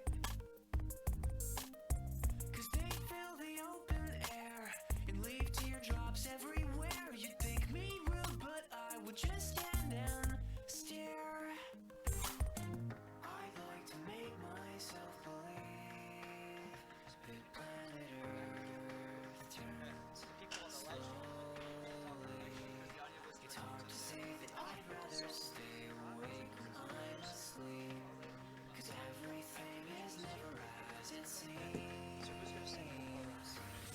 'Cause I get 1,000 hugs from 10,000 lightning bugs as they try to teach me how to dance. A foxtrot above my head, a sock hop beneath my bed, a disco ball is just hanging by a thread. I like to make myself believe that planet Earth turns slowly. It's hard to say that I'd rather stay awake when I'm asleep, 'cause everything is never as it seems. Leave my door open just a crack, 'cause I feel like such an insomniac. Why do I tire of counting sheep when I'm far too tired to fall? All right, guys, I'd like to welcome Firefly.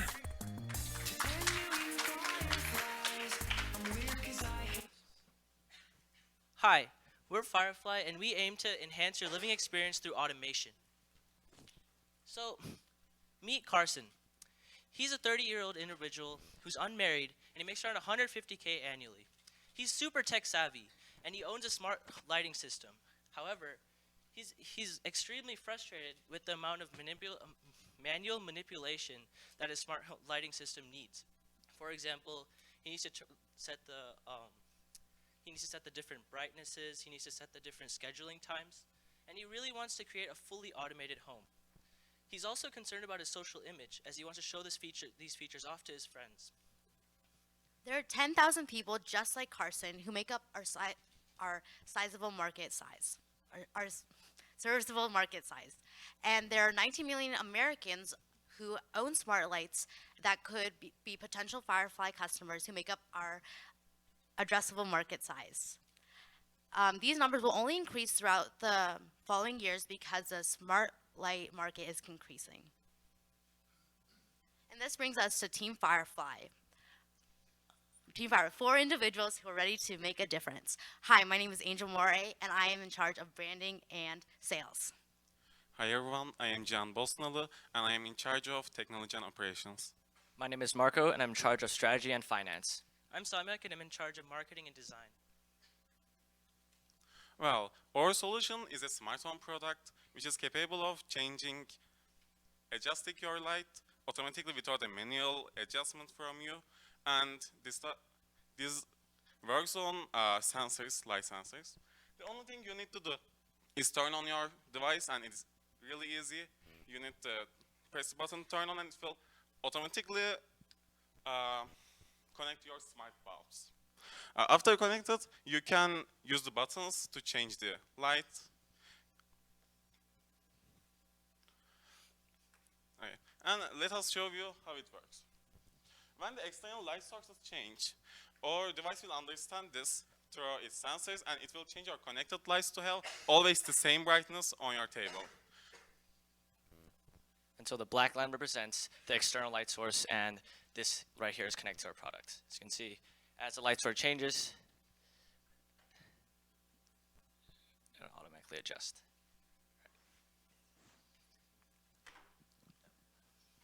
And so onto the current solutions available on the market.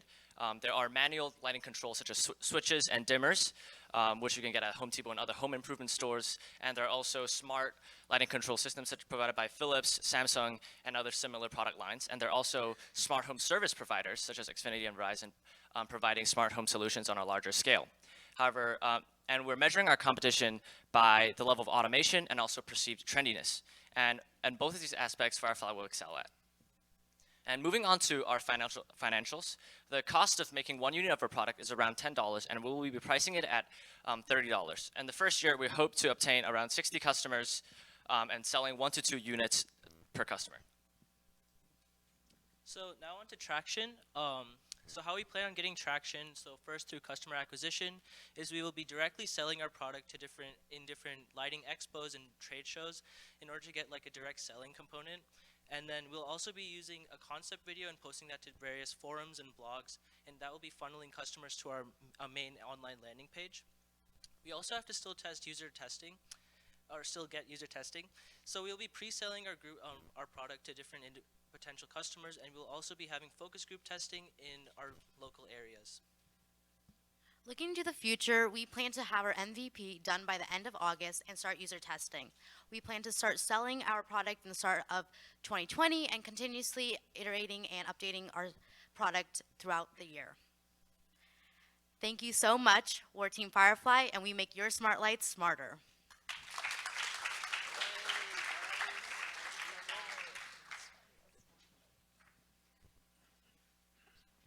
So now we're going to have a quick question and answer session. You're making existing products better. Shouldn't the manufacturers be doing that? Why are you selling to the consumer instead of business to business, to the manufacturers of the smart light bulbs? Sorry, could you repeat that question again? Sorry. You're making existing products smarter and better. Why are you selling it to me as a consumer and not to the people who are making the product that is apparently not smart enough for me to use? So why aren't you selling it business to business to the people who make the smart bulbs?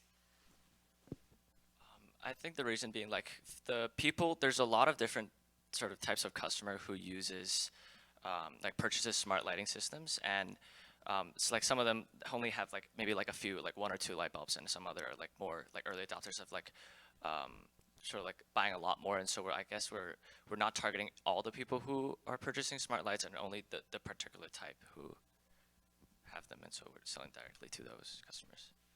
I hate to say this to you guys. I have a smart system at home. I've sort of rolled it on it's sort of off the shelf, half rolled on my own. I have no idea what you guys are offering. I listen to you. I really don't understand what it is that your product does or why I would care. So again, you don't have to explain it, but if you're going to move forward, you have to be very clear about what it is that you're offering and why somebody like me, who's theoretically your potential customer, should care. Because if I don't understand, you've got a problem. I want to hear it. So basically, is a lot of sort of smart home owners that, or like with lighting systems that we've interviewed, have that they realize there's still a lot of manual control they have to do, even though they bought like some. They said like usually during like when they wake up or when they like go to sleep, they would use like automated, but like during the day, a lot of times they would still just go up to the light switch and do it just because they don't want to pull out their phone and they have to go into an app and then they have to press a button to like turn it off or dim it or whatever they need to do. And so sort of that eliminates the step in sort of By adjusting lights based on the ambient light?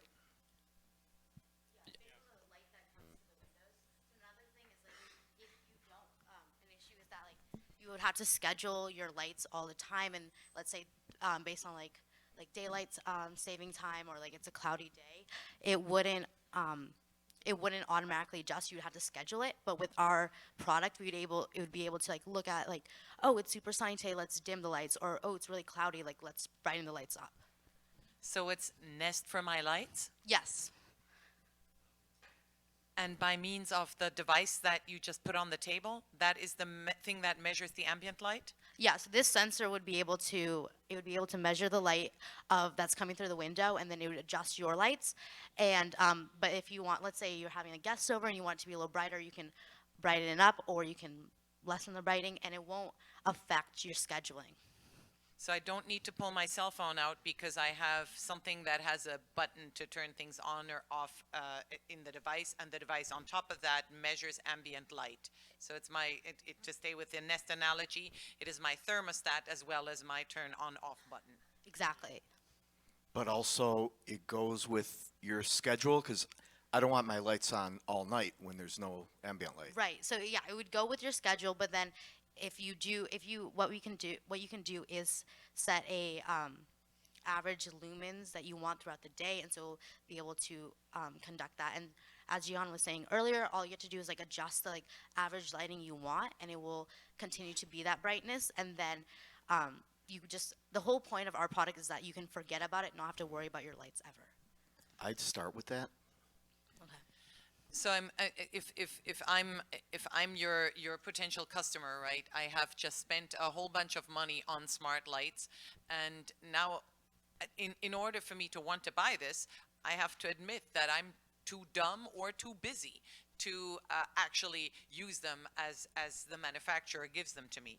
You are making my life easier, and in order for that to work, I have to admit to myself that I need extra help.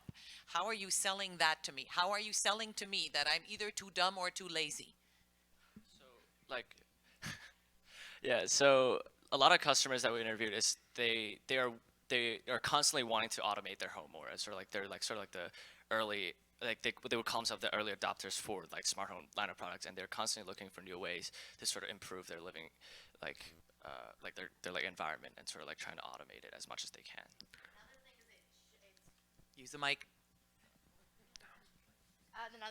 Another thing is that it's trendier to have these sort of smart home systems. So as we showed it, our target or the customer persona is a millennial, someone who just got out of college or is working for a few years, and they want to use the sensor to be like, oh, like look at my lights, are super cool. And that's time. Thank you, Firefly.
2,000 2,000 years ago, a student in ancient Rome will be learning Latin the same way that you and I will be learning French today. Whatever it is, cars, phones, anything of any relevance in today's world has undergone countless changes through history. And yet, the language learning industry has remained practically stagnant. We are here today to change that.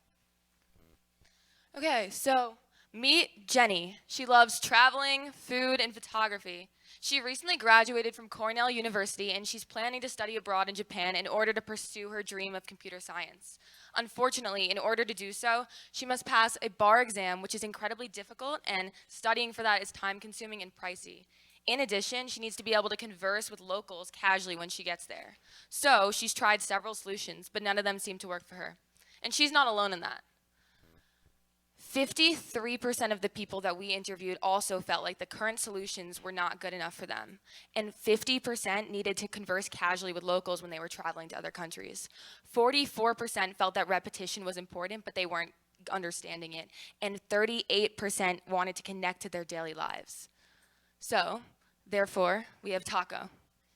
Current solutions on the market rely on teaching vocabulary and grammar and helping you to remember what you learn.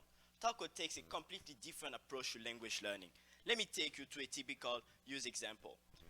I am currently learning French. Today I'm walking on the street with friends and I see a beautiful Lamborghini. But as hard as I try, I cannot remember how to say car in French. So I take my phone, I take a picture of the Lamborghini, and automatically the word that I need is saved on a flashcard with picture, pronunciation, common use sentences for me to improve my speaking and conversational language skills. I know now that car in French is voiture. 2 days later, I'm walking to the library and I feel like practicing my French. Using Talco's testing feature, I'm asked to find a voiture. I remember that 2 days later, I took a picture of a Lamborghini. So I take a picture of any car and I'm right. We put the accent on visuals because it has been proven that visual can improve learning by up to 400% and decrease memory time. We use it to our advantage to make the learning experience even better. So for user testing, we decided to go to the Ross Business School and the Shapiro Library, and we user tested on international students because those are our target markets. Now, we got really phenomenal customer testimonials saying that it is really easy and intuitive to use because of the snapping picture taking, that it is also a very unique solution with a really cool concept, and that they would actually use this in everyday lives. Now, we need to put emphasis on that they would use it. 90% of our 40 users that we tested said they would actually use this. And this is very important statistics because it shows that they would actually use it when we launch our app because it's a free app. Now, before jumping to technicalities, let's meet the team that makes all of this possible. So, we are the perfect team because we come from all over the world, and we understand the struggles of learning language firsthand. Therefore, we're really passionate about solving this problem. As you can see on this graph, the market for language learning is very large. However, not only are we competing with companies such as Duolingo, which has over 200 million users, Google is taking its fair share in the market with Google Translate. Now, we know that we don't offer a comprehensive, holistic solution to the problem of language learning. However, what we do offer is an invaluable component that will drastically increase the speed of the learning process. As such, we have to market ourselves and place ourselves in the market accordingly, stressing our focus on casual conversation and visual reinforcement. As for our financials, Taco will be mainly generating revenue from advertising and freemium model. So in the beginning, we'll be expending a lot of our resources to gather a lot of users for advertising revenue, and because of this, we'll be at a financial loss. However, in the future, as we grow and develop, more users will be interacting with these ads, and as such, will be returning a profit. Okay, so basically for our target persona, we want to work with universities because that's where we're going to find a lot of them. And then studyabroad.com, which matches travel agencies to foreign exchange students. We also want to use Google Ads, our own personal selling networks as well. Okay, so in the future, we want to expand our teaching programs, and in addition, we want to integrate with classroom settings. Third, what we want to do is we want to generate our own translation system because right now we're using Google's API. And finally, we want to use VR. Thank you for listening.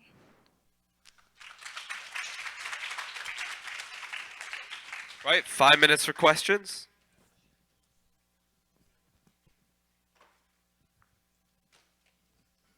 How do you get from the picture of the car to the concept car? I didn't hear anything about image analysis, which is technically tricky to say the least. Okay, so we didn't really go into the nitty gritty of how exactly our app functions, but basically what we're doing is we're using object recognition technology. So once the user takes a picture of whatever object they're trying to learn, an algorithm runs through it and predicts what the object most likely is. And then, yes, we do actually. If you're interested, I could show you a prototype after this. Okay, so let me just follow up on that. You probably did that in a very controlled setting, but if I'm out in the world and I take a picture of a car, there's going to be a parking meter in the picture. There's going to be a signpost. There's going to be all sorts of things. And so you're going to be challenged to figure out exactly what it is the person wants the translation for. The other thing, sort of back to the comment I made about the people doing the energy storage, you made a very strong claim that your technology is better, people will learn faster. You need to prove that. You need to do a double-blind study where people are going to learn with your system and others, and if you can actually prove what you say, then you stand a chance to make headway in this market. If not, you're just going to be like everybody else out there, and you're going to struggle because these other guys are very deep, very deep pockets.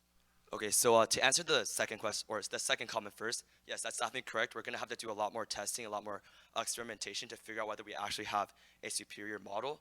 But just from our secondary research, we've actually discovered that visual connections between words and pictures increases memory by 400%. Of course, we're going to have to test whether our product actually implements that. But yeah, so that's why we decided on initially using this model. For the first question, our app, basically, if it detects multiple objects in the picture, it asks you to choose which object you're talking about.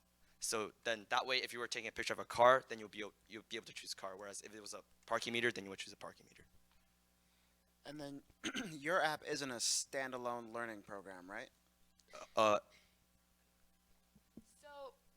As of right now, it's going to be a learning extension. But An extension of who? An extension, so to classroom learning. But in the future, we because right now we're starting with only vocabulary, but in the future we plan to implement grammar as well, so that you can use it on its own. Yeah, I'm very visual, so I think this is really cool. But yeah, I think it's a very rudimentary beginning product. So learning the names of things, then you get into, is it a picture of a man or a boy or a blue shirt, as opposed to just a shirt. There's a lot of intricacies that go in there. Are you planning on providing for those intricacies?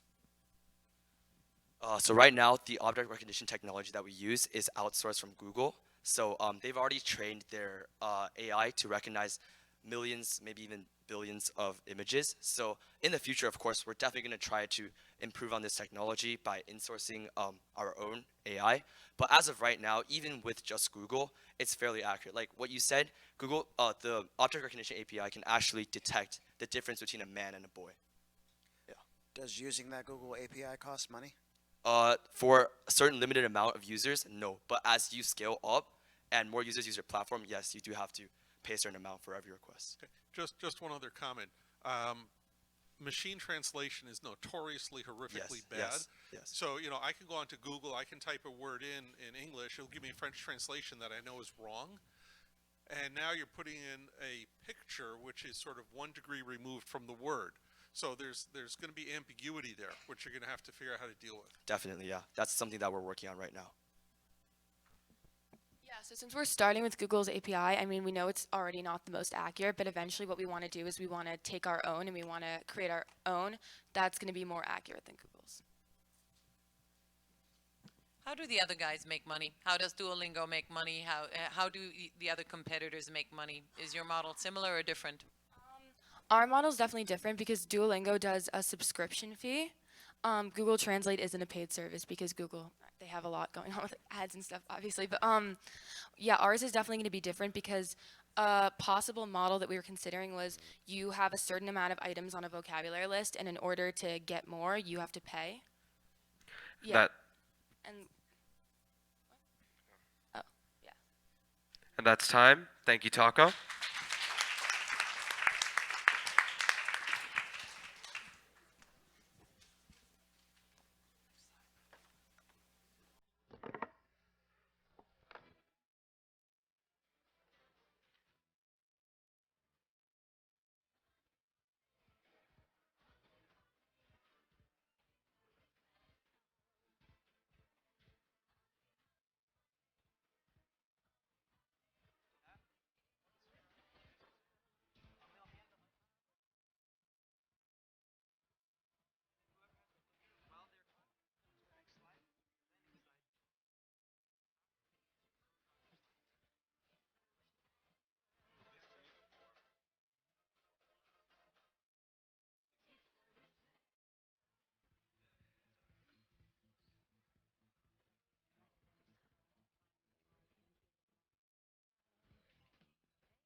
All right, now I'd like to introduce Barter.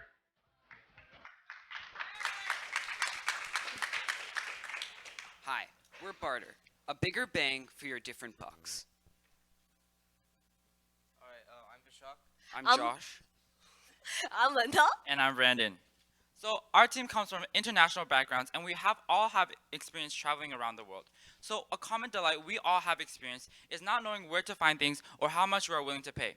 For example, an apple in Japan costs as much as twice as an apple in China would, and I wouldn't know if I should buy for that apple. So we decided to center on the common problem, how travelers don't know how to assess prices in foreign lands. Meet Amy. She's a millennial living in Spain who often uses cash to pay for products as a result of distrust of the government. She makes a moderate income of around $36,000 a year and has a passion for low-budget traveling. However, every time she travels internationally, she often worries about the prices of the products that she's buying. For example, in a recent trip to London, she wanted to buy a gift for her mother and ended up paying 3 times the local price at a tourist shop, when she could have gotten a much lower price, ruining her experience and leaving her stressed out. We have a large market potential. Right now, 19 million people travel to London annually, and from that, 4 million of people are millennial. And within that, we've conducted research that 1.1 million of those people uses cash for their daily expenses. And through our interviews, 42 interviews, we learned that 90% of people need help accessing the price in foreign countries, and we have the solution. Through multiple iterations, we arrived at a price comparator that utilizes crowdsourcing to inform users of the local equilibrium price for a specific product. However, through survey responses and a feasibility analysis, we decided to focus on informing users of the currency conversion rate at nearby foreign exchange centers while traveling. Here's a quick walkthrough. First, we have user login. It's for us to ensure that users are authentic for crowdsourcing. Next, we have the main feature of our app, the mapping function. This allows users to see the currency exchange rate provided by local currency exchange stores. Next, we have a detail view that allows users to see more data, as well as the update price button that's for crowdsourcing. So here's our current competition. The two priorities we found our consumers to have is the availability of exchange rate location as well as the exchange rate data. Now, looking at our market, we have Google Maps and XENTEG, such companies. But oftentimes, they lack in one primary function. So as Barter, we are able to offer both functions for our customers, solving both their troubles, travel worries. Thus, we are able to penetrate the market. In terms of traction, we have gathered 1,500 emails from our target market, have 86 customers interested in downloading our app, and out of the 36 survey responses we received, 83% showed an intent of purchase. From our user testimonials, we got feedback on our interface and our functionalities, and were able to validate our problem statement, as you can see from this testimonial here. Now, we have some big goals for the next 5 years. But first highlight is that we're going to launch our beta test in Toronto at the end of this year. Firstly, Linda lives in Toronto, so that means that she can be on the grounds personnel working the scene and collect data if needs be.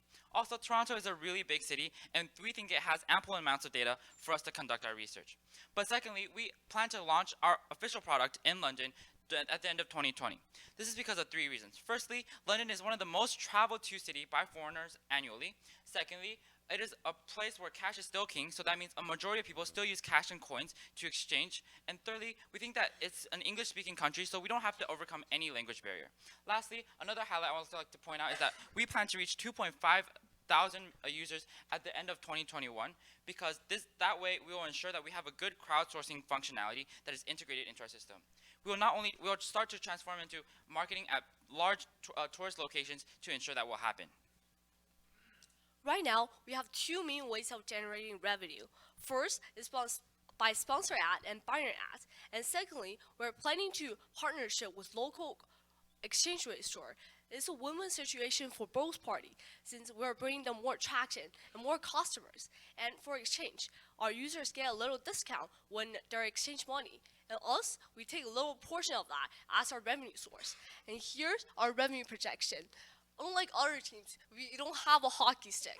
But on the 3rd year, we're planning to migrate towards a new server, which could be really beneficial in the long run. So overall, our goal is to take the stress out of travel so that you can enjoy those incredible moments more. We're Barter, and thank you for listening.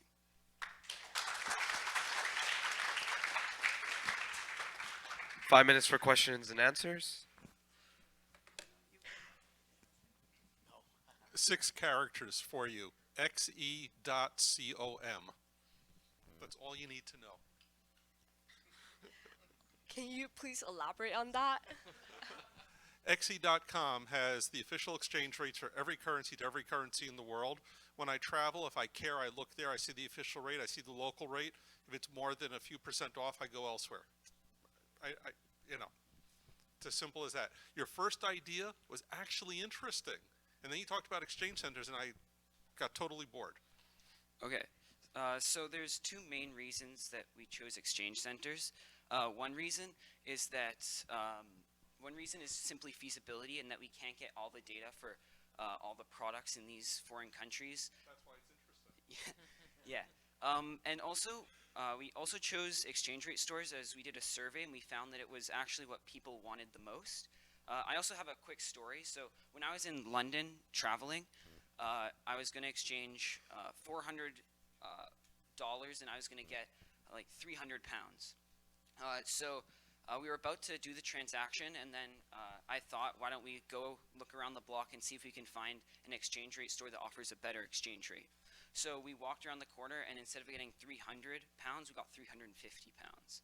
So especially because people often exchange upwards of $100, even small deviations in the exchange rate provided by a store can bring large, there can be large differences in the amount that a store will give back.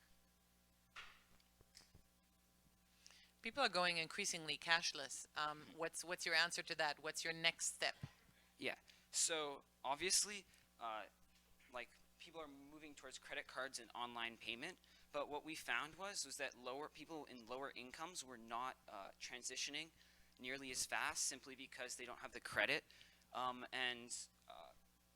Because travel is becoming more accessible, there are a growing number of these lower income people. And eventually, when everyone is using cashless payment, our long-term goal is not to stay with currency exchange, but move towards these other products. And we hope that by the time that it moves towards cashless payment, that we will have transitioned on to other products like tourist attractions. And in addition to that, we found that within our market research, we found a lot of people, when they were traveling overboard, they had to get cash just to be safe in case their credit cards didn't work in some places, because you never know when that might happen internationally. So we still found that people still had some reliance on cash when traveling. As a follow-up question, how many people who don't have good credit history and so therefore don't have access to cashless payment modalities do travel internationally? What's that Venn diagram? So I think we had that statistic back a couple slides because we did the math using secondary market research. And I guess I sort of forgot to point this out later. Another reason that we chose to do currency exchange stores is that it's much easier for us to track changes in prices, as stores will tie the exchange rate that they offer to the actual exchange rate. So we can use simple regression to predict what the price offered by the store will be from few data points.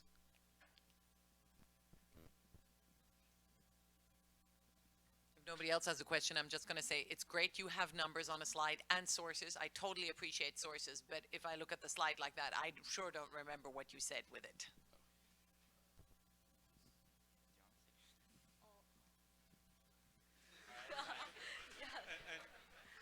And to, I forgot your name? Sorry. Diane. Yeah, to Diane's previous point, this just gives numbers, but her specific question is how many people who are of lesser means are the ones who travel internationally? I suspect that's a really, really small number, because if I don't have money, I'm not spending it traveling internationally, despite what these numbers might say. I think that's right, but also a lot of people who are not really low income will also travel internationally and care about the prices.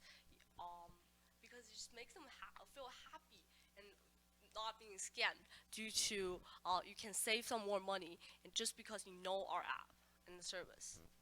Also, I guess to explain the data quickly, we looked at the U.S. I can actually exactly remember. I guess we compounded all these sources, and so basically what it says is that that top 1.1 million people are millennials that use cash that travel internationally.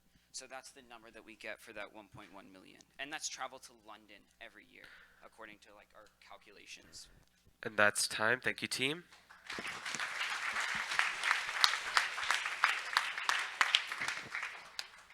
So that's it for the first session of pitches. Thank you so much for listening.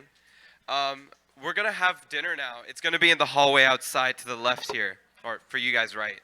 And we're going to have dinner until 7 p.m. So welcome back, everyone. So we're going to get started in a few minutes, so it'd be great if you guys could all sit down. If Neil could come up, that'd be great, and we'll get started in 2-3 minutes, roughly.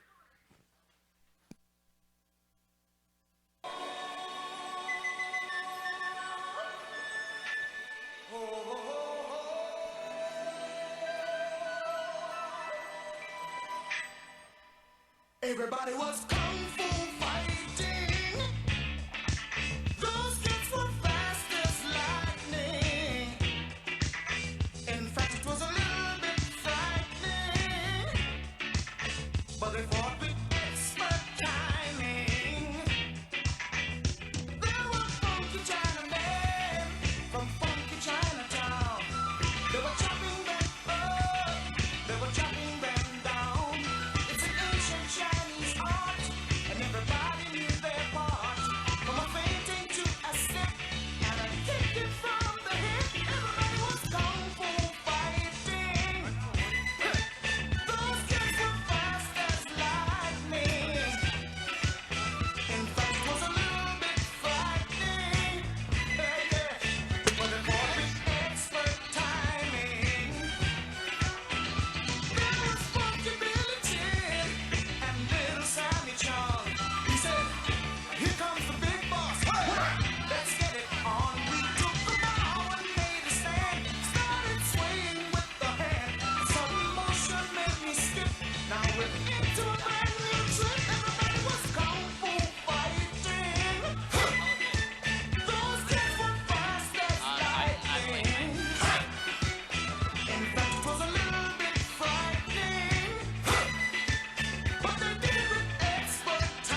All right, everyone. I'd now like to introduce Nilo.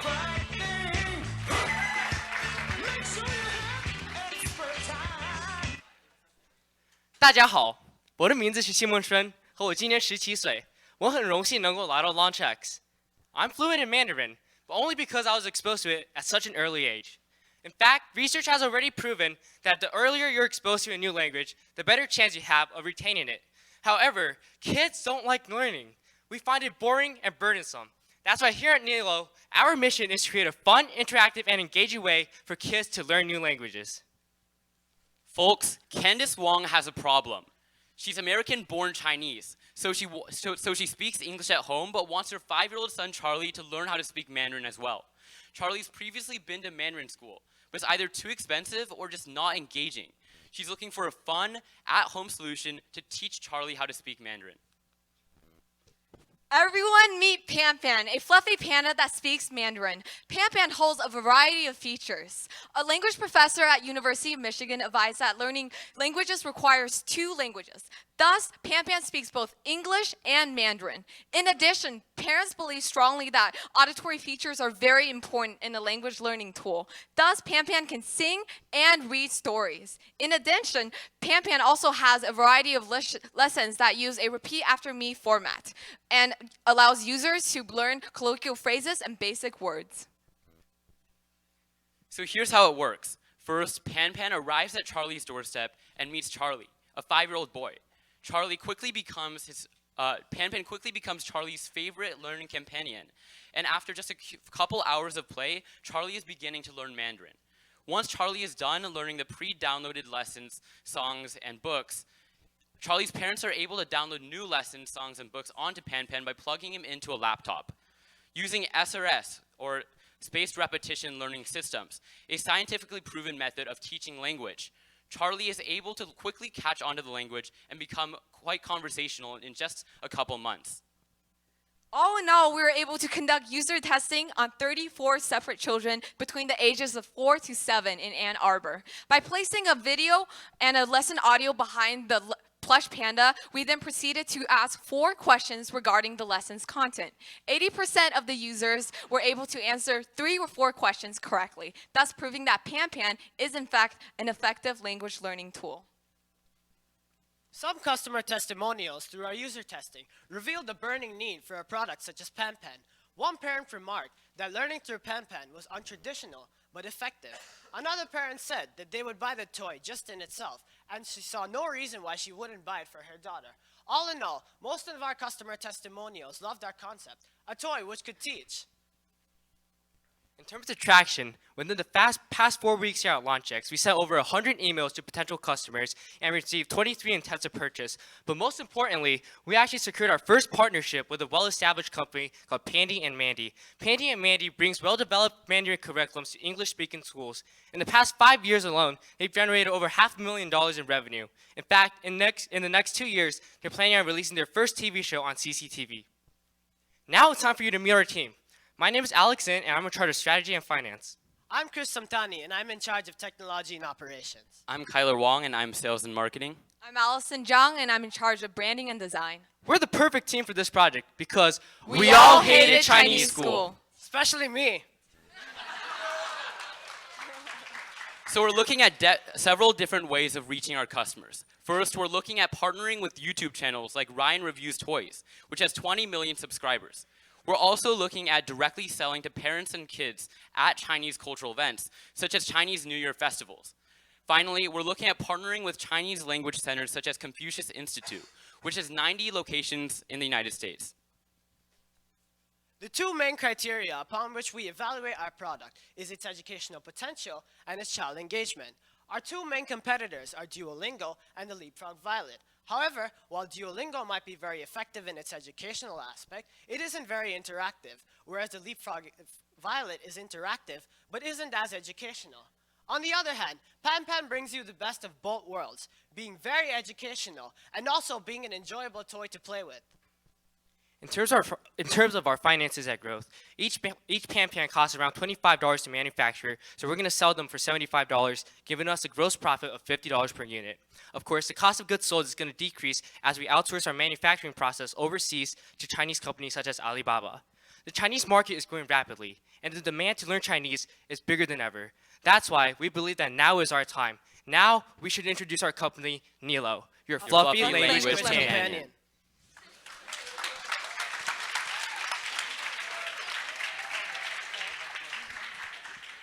All right, now 5 minutes for questions and answers.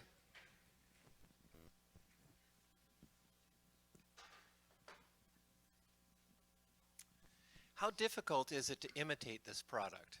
If I'm a Deep Pockets competitor, how tough would it be? And how many years out would it be before everybody knows about my product too?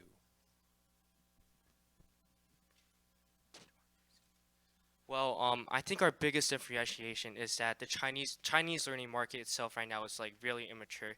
Not a lot of companies have yet like approached it. So like that would be our biggest like selling point, I guess. And especially like now that we have a partner who's already exposed to this market, that would give us our biggest advantage. Technologically wise, we aren't that different. We aren't that hard to imitate. So like that would be our weakest flaw.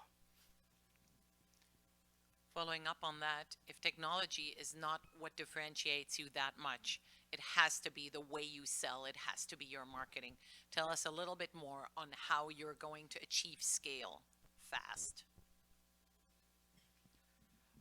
So we're looking to achieve scale through the marketing tactics that we talked about during our presentation, like YouTube, Chinese New Year festivals, and partnerships. So those partnerships are going to be really key to our differentiation as well, because if we're able to achieve strong partnerships with like the Confucius Institute, then other companies won't be able to replicate that, and therefore that could be a point of differentiation, that we're able to sell through those channels that they aren't able to reach.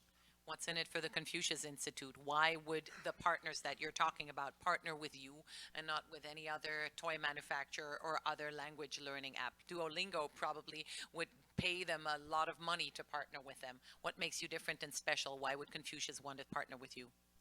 Well, they're really focused on Chinese learning, right? That's why they're in 90 states. That's their primary goal. So coming to them first and already having this fully developed curriculum that is from Mandy and Pandy and from us, then we're able to like get an advantage there against other companies just because we got there first and because we already have this fully developed curriculum. Also, because I think Pan's main purpose isn't to act like a teacher, but also like as a friend. We're essentially introducing a new medium of teaching. Duolingo is all about screen time, and parents don't like that. So Pan, would be more of like a toy that they would play with and they would learn at the same time. So this is a bit of a nit, but the company's name is Nilo Learning, but I just actually heard you talk about Pan more. Why the two? Pan is our mascot. Nilo is the name of our company. It's a combination of ni hao and hello. I get where it comes from. I have you strongly think about that if Pan is what people talk about, you know, that knowing two names as opposed to one ends up providing confusion, and you don't want to provide confusion. Definitely. I think it's a really cool concept. You know, it's geared well toward the target, the younger learner. But I just want to say, nice team personality. I think too many people don't think of pitching as a show, and I like how you guys did it. Thank you. For the consumer electronics side of it, I realize it's fairly easy to replicate from other companies, but developing consumer electronics is actually pretty difficult. What would be your next steps as far as designing the electronics and the interface for it? So before we move on to that, we have to focus on developing our MVP.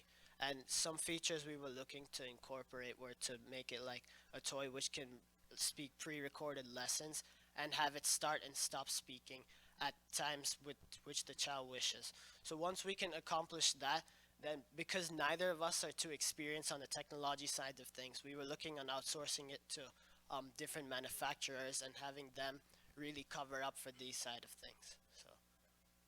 And I I feel like our major technological appeal is the fact that we're actually engaging the children to respond to us. We're not just going lesson by lesson. It's not just pre-recorded. The child will ask you a question like, "Hi, ni hao in Chinese is hi. Can you say ni hao?" And until the child responds with any sort of feedback, it won't move on, thus introducing an engaging aspect. And in terms of areas of development, we're thinking about like implementing language processing into it. So in the future, being able to have the toy respond to whether or not the pronunciation is correct, but that's far into the future, and we're still looking into that. So that's time. Thank you, Neela.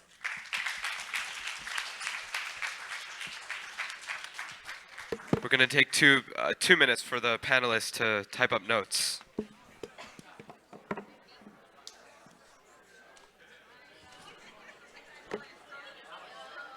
I wanna be a billionaire, so freaking bad. Buy all of the things I never had. I wanna be on the cover of Forbes magazine, smiling next to Oprah and the Queen. Oh, every time I close my Talk like this. eyes, I see my name in shiny lights.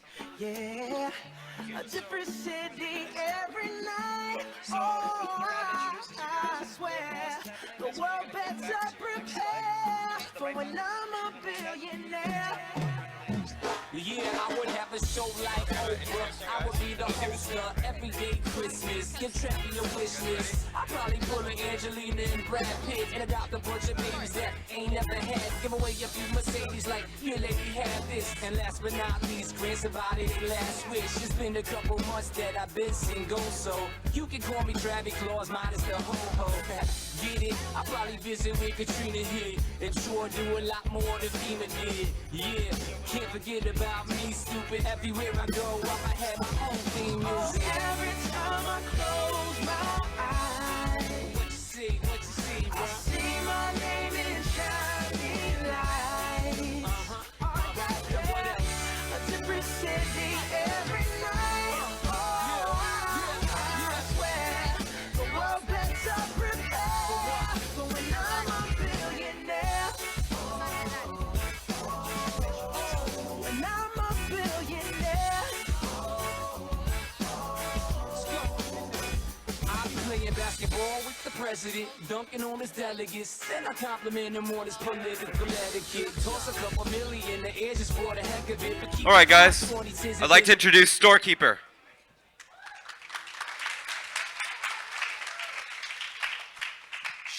Shoplifting is a major problem in the United States. At Storekeeper, we have to provide a safe, sensible, and secure solution to the problem. My name is Ali Aman, and I'm responsible for tech and finance. Hi, my name is Ashi Taylor, and I will be in charge of sales and marketing. My name is Jenna Wu, and I'm in charge of strategy and finance. My name is Eric Meindl, and I've been working on the prototyping and design. And we are the perfect team for this solution. Currently, before I start, I just want to give you a little bit of background. Currently, there's always over $16.72 billion worth of inventory losses from shoplifting in America. However, stores are allocating over 2.3% of their total budgets towards solving this problem. This, however, results in increased prices for stores, which diminishes profits for them, and in turn makes lower employee and customer satisfaction. But this also presents us with a market for our opportunity. A primary example of this is the Bensons. The Bensons own a shop called the Bensoneria in Las Vegas, Nevada. Currently, they're using older technology to manage their stores, which includes cameras and other larger monitors. However, they face a huge amount of shoplifting on a daily basis, which is causing their profits to diminish and them to not have enough time or money to spend with their children. However, we at Storekeeper have the perfect solution. Before Storekeeper, imagine walking into a store. Large, oppressive cameras on all sides. You're flanked by them.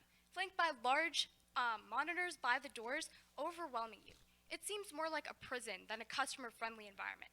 However, after Storekeeper, stores are much more easy to enter into and have a much nicer air of customer-friendly experience. So, after this, our solution is much better. Our solution is both simple and subtle. So it starts with the RFID tags, which are applied to the product in the store. Then, once they've been applied, there are either two options. Either the alarm is set off if it has not been deactivated at the checkout, or it's been deactivated at the checkout and you can walk out of the store without setting off the alarm. This is our prototype with both the deactivator and the scanner. At this point, you may be wondering, are people really willing to put forward money towards our solution? And the answer is yes. It lies in our customer testing. When we went outside to local shops in Ann Arbor, Michigan, we found that most of them thought that our solution was subtle, easy to use, convenient, and priced at a much better rate than their competitors. So far, we have received letters of interest from 7-Eleven and places such as local stores like Emden and Bijuvac. This is how we rank against our competition in terms of the two most valuable factors for our target market, which are efficiency and cost effectiveness. While bulky door scanners and cameras may help in preventing shoplifting, they're not as efficient or cost effective as our solution. So in terms of our revenue model, we're generating our primary revenue through selling the $1,500 initial set, which includes a scanner and deactivator and 5,000 RFID security tags. And afterwards, stores can register for our subscription to restock the security tags, and this subscription is priced at $250 for 5,000 tags. In addition, we decided to price our product a lot more lower than our competition because our research showed that the small stores, which are our target market, particularly value a lower price when they consider to purchase security products for the stores. Last but not least, we project our profit to grow exponentially after initially entering the market and eventually reaching around $470,000 after 5 years. Now we've planned our phases for Storekeeper. At first, we're going to expand to 2-3 pilot stores for 6 months at a discounted rate and kind of get the data from them. We aim to reduce shoplifting by at least 30%. Then we're going to go out and present that solution to larger stores for kind of larger rollouts. And then we're going to sort of compile that data to move into other markets. Storekeeper is the solution to Storekeeper is the solution to shoplifting in smaller stores. Join us today.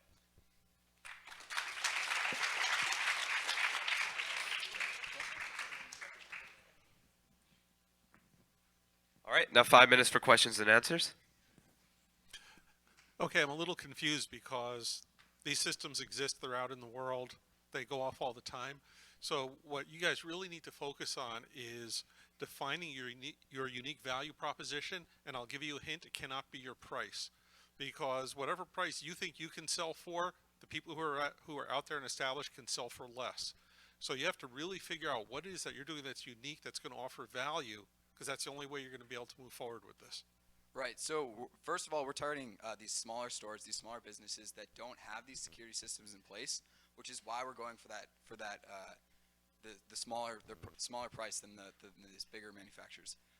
Also, with our product, the tags are already on the product.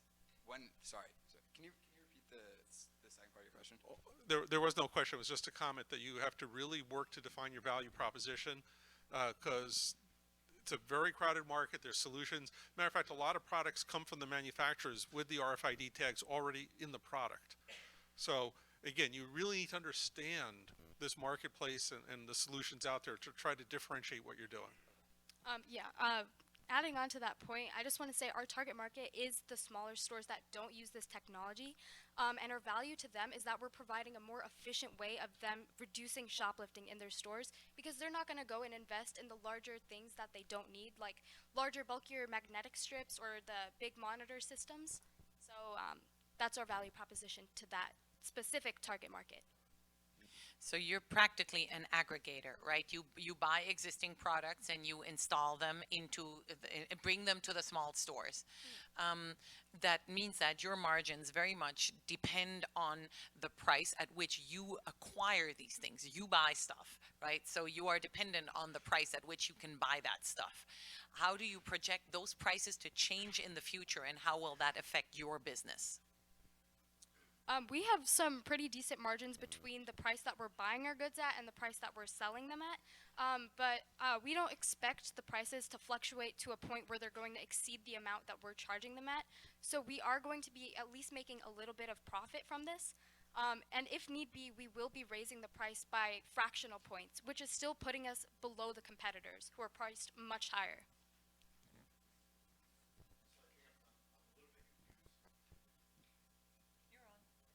I'm a little now I'm on. I'm a little bit confused. The question I was going to ask is, are these designed for stores to be able to install themselves? But based on the question Diane just asked, you guys plan on being the installers? So we're selling kind of a full package to these stores. So we understand that some of these smaller stores are less tech savvy than some of these bigger stores, and we want to market to that. So we provide a full turnkey solution to these smaller stores that initially we would be installing, but down the line we hope that these stores would be able to install themselves. Or if not install themselves, we're also thinking of implementing other technology to make the application process a lot easier, like an automatic roller application thing that makes it just that much simpler. Have you given any thought to ways to defeat the technology and how you would counteract that? Sure. So with RFID technology, it's good in the sense that it can, see through most materials. There's some things such as aluminum foil that you can wrap a product in order to make the RFID tag not be as effective. And we understand that, and we take that into account. But at the same time, we're not saying that we're going to stop all shoplifting. That's unrealistic. So we think that this will significantly reduce shoplifting, but we're not saying that there's not ways around this. Plus, the solution is in addition to the the prevention methods already implied. For example, cameras. So in the small stores, they can also monitor it, while at the same time they have this additional technology as well to prevent the shoplifting. So, you've got costs up there. Can you identify the costs of shoplifting at an average cost at most small stores? Yeah, sure. So most stores, specifically smaller stores, can lose around 2 to 3% of their yearly budget of their products. Yeah. Right. So if a shop is selling $100,000, which in a small shop is not unreasonable, right? 2% is $2,000. Mm-hmm. So I don't know if I spend $1,500 to save a portion of $2,000. Well. So our product you'd be able to use year after year. So I think that we would be able to. This is an initial investment for the stores that they would basically would pay them back over time as they save money from losses that they're no longer losing with the shoplifting. And that's time. Thank you, storekeeper. So again, we're going to take another 2 to 3 minute break to let the panelists make notes.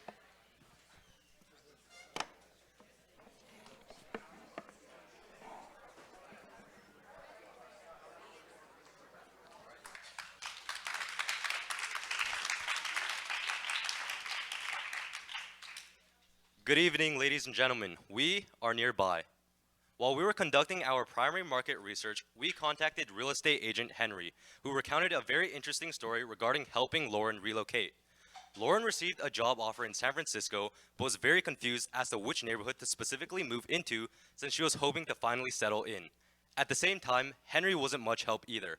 He only had the current statistics for the neighborhoods and had absolutely no predictability data to help Lauren foresee what the neighborhoods would look like in the future and help her make a better decision. Consequently, Lauren had to visit San Francisco herself, visit each neighborhood individually, and make her own predictions as to which neighborhood would suit her best in the future. Needless to say, this process took 6 whole weeks and was very costly on Lauren's part. Although Lauren was eventually able to find a neighborhood to settle in, she had a very horrible real estate agent experience, and Henry felt that it was his fault for prolonging the entire journey. In fact, during our secondary market research, we discovered that 10% of all Americans relocated for work last year. 70% of them received help from a relocation company, and 37% reported a negative experience. Looking at this data, we wanted to come up with a company where yours and the real estate agent's time matters, which is why we came up with Nearby, an online website that expedites the real estate selling process by allowing real estate agents to visualize and compare neighborhoods. With Nearby, you can go from selling a house in 6 weeks to selling it in just 2. For each iteration of our software, we conducted user testing to fully understand what our users needed. We learned that our users wanted a simple and easy to use UI, as well as a tutorial on how the software worked. Through all these iterations, we came up with our current solution, a web application that allows real estate agents and their clients to visualize and compare neighborhood statistics.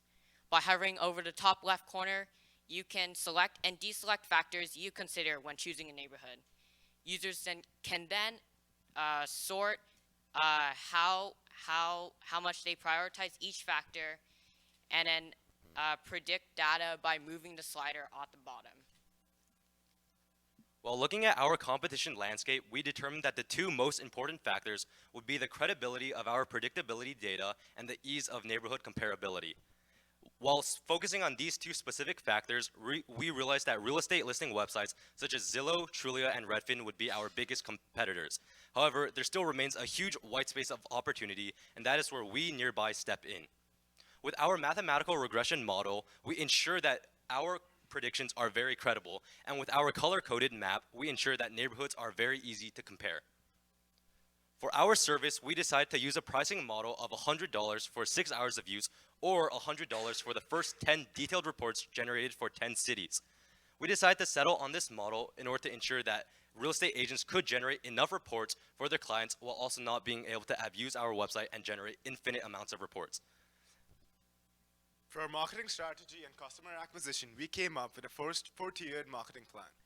For our initial stages, we plan to focus on personal selling, using which we would be able to establish a more direct and personal connection with each one of our customers. We also plan to use social media marketing, which would allow us to expand our user base and hopefully gain enough traction for us to move on to the next stage, where we would be visiting real estate fairs and talking to agents one-on-one and setting up stalls. In the long term, we also plan to set up partnerships with real estate listing websites and other corporate relocation services. For our next steps, we plan to have the consolidated data for every neighborhood in the United States by August, launch our marketing campaign in September, open our product to trials in October to generate hype about our product, and finally open it to sales in November. We believe that our team is especially qualified to solve this problem. My name is Andy Zhang, and I've done several marketing and financial ventures in the past. To my left is Arnav, who has competed in several designing competitions, and to my farther left is Christopher Louis, who has a lot of experience in both coding for AI and machine learning. Our startup will ultimately be based in Silicon Valley. This is all our contact information, and our website at rebrand.ly/nearby is currently up for more user testing. We at Nearby expedite the home selling process. Thank you so much for listening.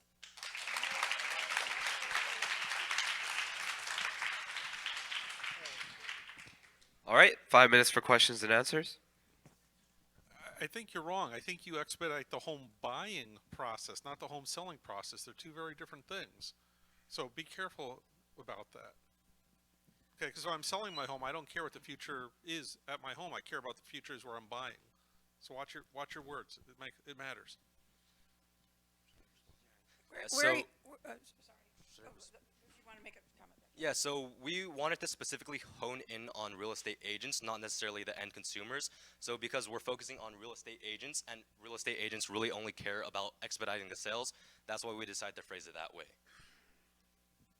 So where are you getting the information to help you understand what's going on with neighborhoods? So each city, almost every city has an open database where it ranks the number of cars that it has, the kind of traffic that's there because of it, and the weather and so on. So, but the thing is that this data is reported in numbers, and the scale can differ from each city to another city. So it's tough for a person to make a qualitative analysis based on these numbers. So did you look at the information that's provided in the MLS listings? Currently, no, but we'll get back to you. Right. So MLS listings include things like the quality of walkability, or it depends upon the market. And I've actually purchased in a couple of markets. Ann Arbor is notoriously poor in information, but having shopped in Houston, Houston is great with information. So just understand that the needs might vary by market. All right. What are the next types of data that you'd like to pull in? What are the next steps? You've got interesting data that you've pulled in. What's the next thing? Yeah, so the next step is compiling all that data into a spreadsheet, and then once we have it in a spreadsheet, we can apply the mathematical regression model with the predictions, and then we can add that to our website. No, I meant the type. So right now, what you showed in your presentation is flooding, cars, I think violence or something like that. If what I'm asking you is, you've got really interesting data sets there.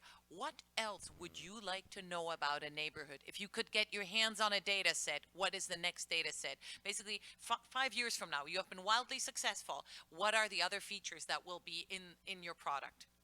Yeah, so one feature that we saw while asking other people was the power lines and the radiation that comes off of it. So I think it'd be very interesting to plot that on the map, and then using the radius, also use that as a factor to show which neighborhood would be in immediate danger of those radiation and which would be much more safer. I was wondering about your marketing promotions activities. I saw them on a line, so I assumed that that was a timeline. Is that correct? Yeah, somewhat. Okay, the reason that I say that is because you've got salespeople that are going out. You started the promotion with selling, but think about how you purchase things, right? You hear about things first, then when you see a salesperson, you've already heard some things about it. So I recommend that you at least think about how you can use social media to develop sort of an air campaign before you send in the ground troops, if you don't mind me using a military metaphor here. Because those salespeople are going to have a tough time even getting across to people what they're providing, right? Before someone clicks the phone down on them. Yeah, definitely we'll consider that, and we'll do some more research and see whether it would be a lot more valuable to swap the two. Because what we were originally thinking was that doing Facebook campaigns, it would cost more money, and we currently don't have much capital right now. So we thought we could generate this capital through person-to-person selling, and then afterwards launch through social media. But we'll definitely put that into consideration. Thank you. Yeah, Like concurrently.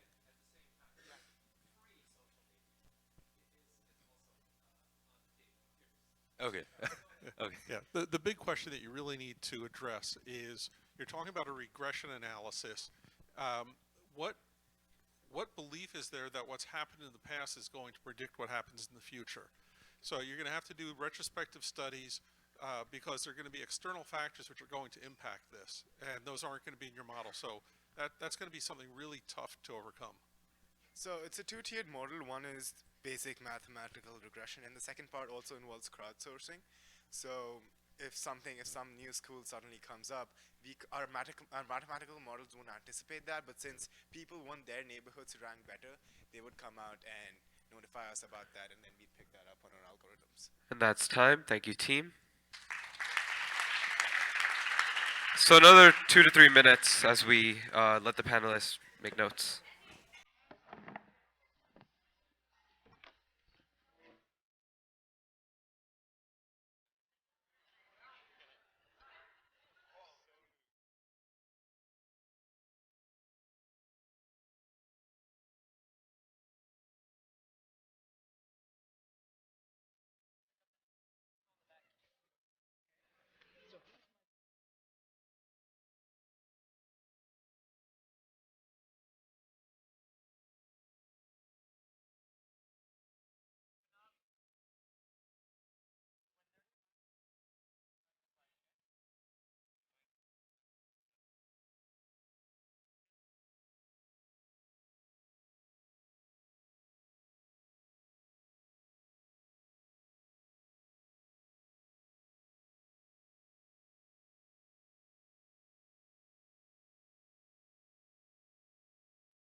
All right, everyone. I'd like to introduce to you Stara.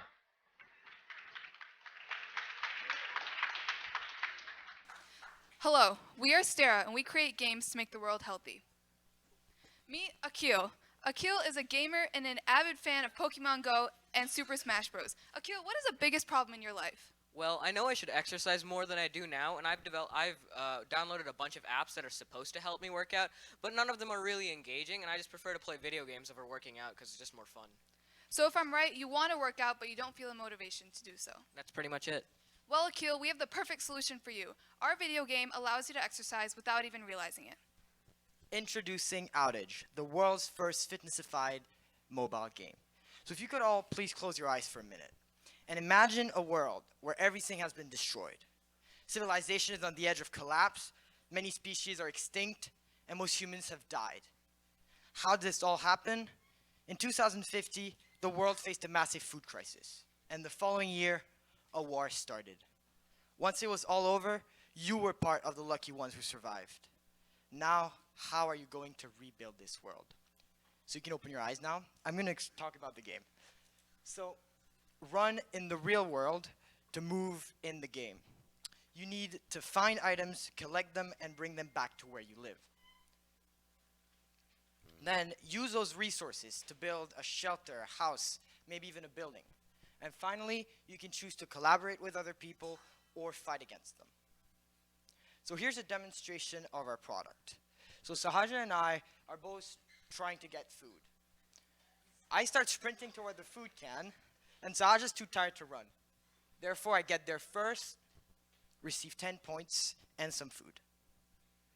So currently we have over 600 people that want to beta test our game that Scott just showed you. We also have a mailing list of over 1,100 people that want to receive constant updates as we progress developing our game. And we've done over 150 either online or live interviews from gamers to determine what features they'd like added into our game and what features they dislike in games. So in terms of customer acquisition, we have two paths that we're going to take. For pre-launch, we hope to give early access demos to influencers and our 600 beta testers. After that, we also plan on crowdfunding and using our social media to constantly update our users on the progress of our app. Post-launch, we hope to target influencers like Twitch streamers and YouTubers who have a large user base and can advertise really easily. And we also plan on going to gaming events to further our user base. As you probably know, the video game market has a lot of competition. We have apps like Clash of Clans, which are completely mobile and require no exercise whatsoever. Then there are apps like Pokemon Go and Ingress, which require some amount of exercise, but do not incentivize the user to continue to exercise. Lastly, you have apps like Zombies Run, which is purely exercise and loses a lot of the fun game aspects that people want. Our app, Outage, hopes to balance both fun and fitness. Aside from our app, we also have an amazing team to differentiate ourselves. I'm Tony, and I'm in charge of finance and design. I'm Scott, and I'm in charge of technology. I'm Akil, and I'm in charge of marketing. I'm Sahaja, I'm in charge of operations and design. So I know you guys must be asking, how do we make money? Well, it's very simple. We're going to have two business models. In the early stages of our app, we're going to focus on in-app purchases, as that allows us to generate revenue more efficiently with a relatively small user base. We hope to have a conversion rate of about 7% with an average user spending $20. Then, as we start to gain more traction, we're going to add on a B2B model and basically have sponsored events and items in our game, which allow our users to have real-life rewards for their playing of the game. Here's their timeline. So, right after LaunchX, we're going to focus on building a stable beta testing user base and building the game to what our users want. We're going to improve the game mechanics and graphics to the point that everyone would like to play it. Then we're going to launch the game. The official release of the game will be 1 year after LaunchX, and we're going to focus on continued updates to provide fresh content for our users so they don't get bored of the game. And 4 years in, we're going to launch our second game, which we're going to work on after we launch the first one. We are Stara. We don't gamify fitness, we fitnessify games. Thank you.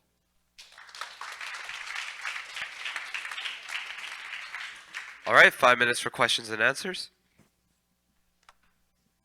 So the one number that you quoted, which jumped right out at me, was a 7% conversion rate. So I just did a quick Google search, and according to this, the most recent number for conversion rates on smartphones is 2%.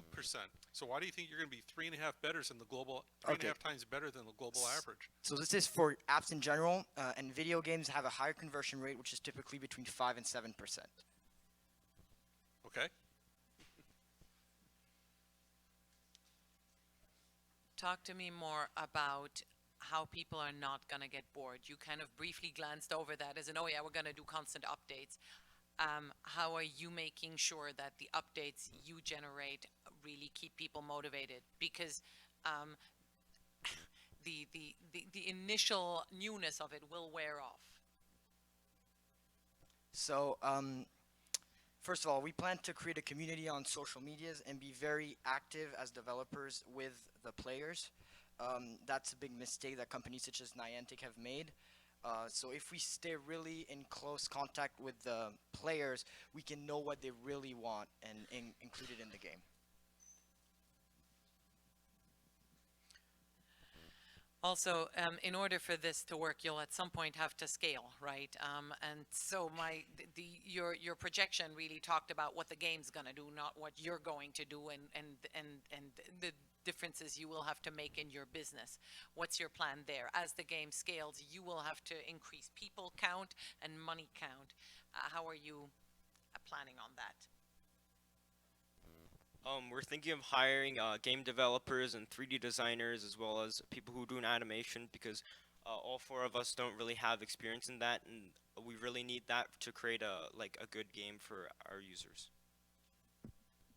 And that's going to come straight out of your cash flow, like just from people buying stuff in the game that will make you enough money to hire folks? So no, we are going to need some investment to start with.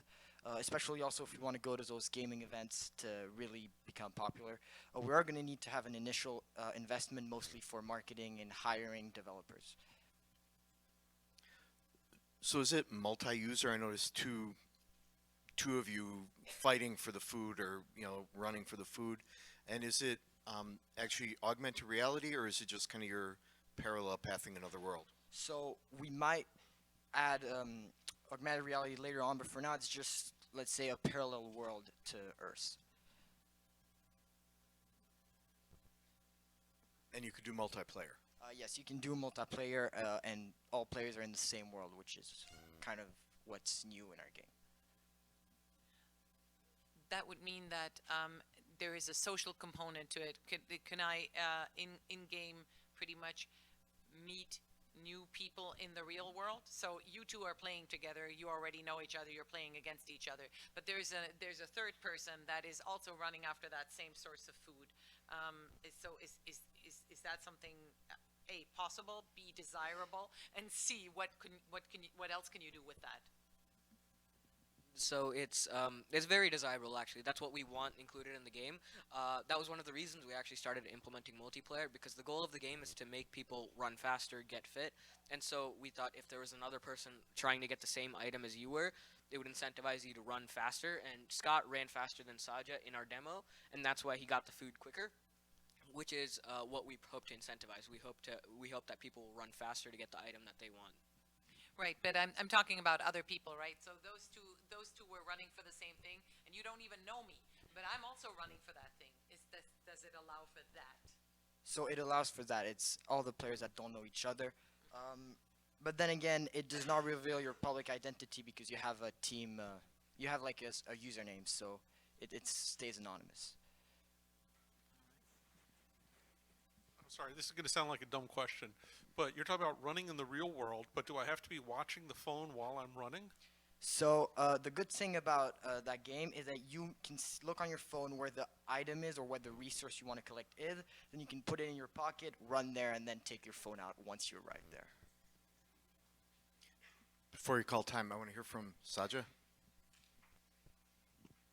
You've been holding your hand up for the mic, and these guys have been hogging it.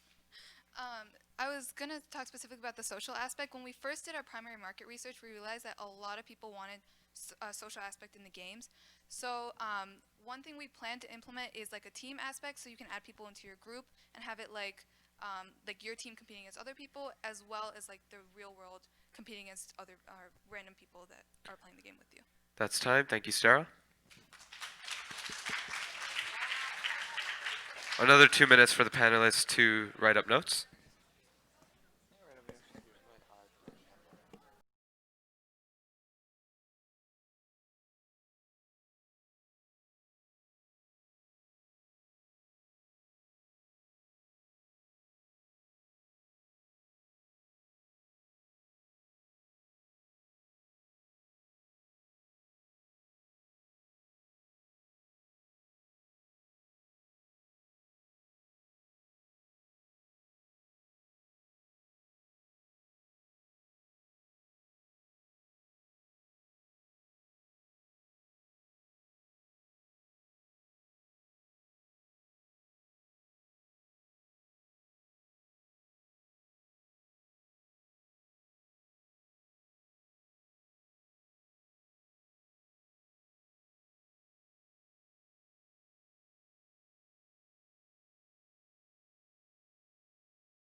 Hello everyone, we are CAPSA, your prescription, but safer. I'm Jay. I'm Aiko.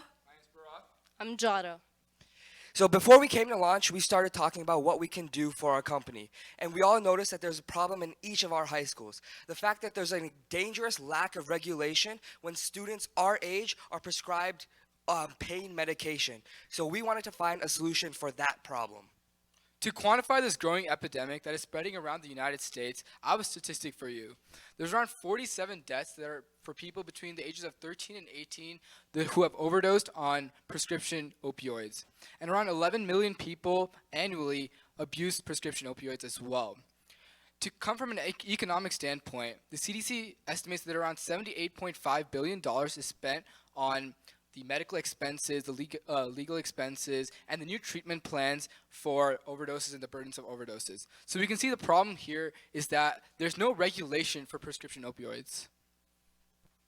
Meet Rachel. She's a single parent with a full-time job. She has a teenage daughter that recently had to undergo arm surgery and was prescribed with opioids after to deal with her pain. Because of her busy schedule, Rachel cannot fully monitor her daughter's pill intake. And she's worried that she will abuse the medication.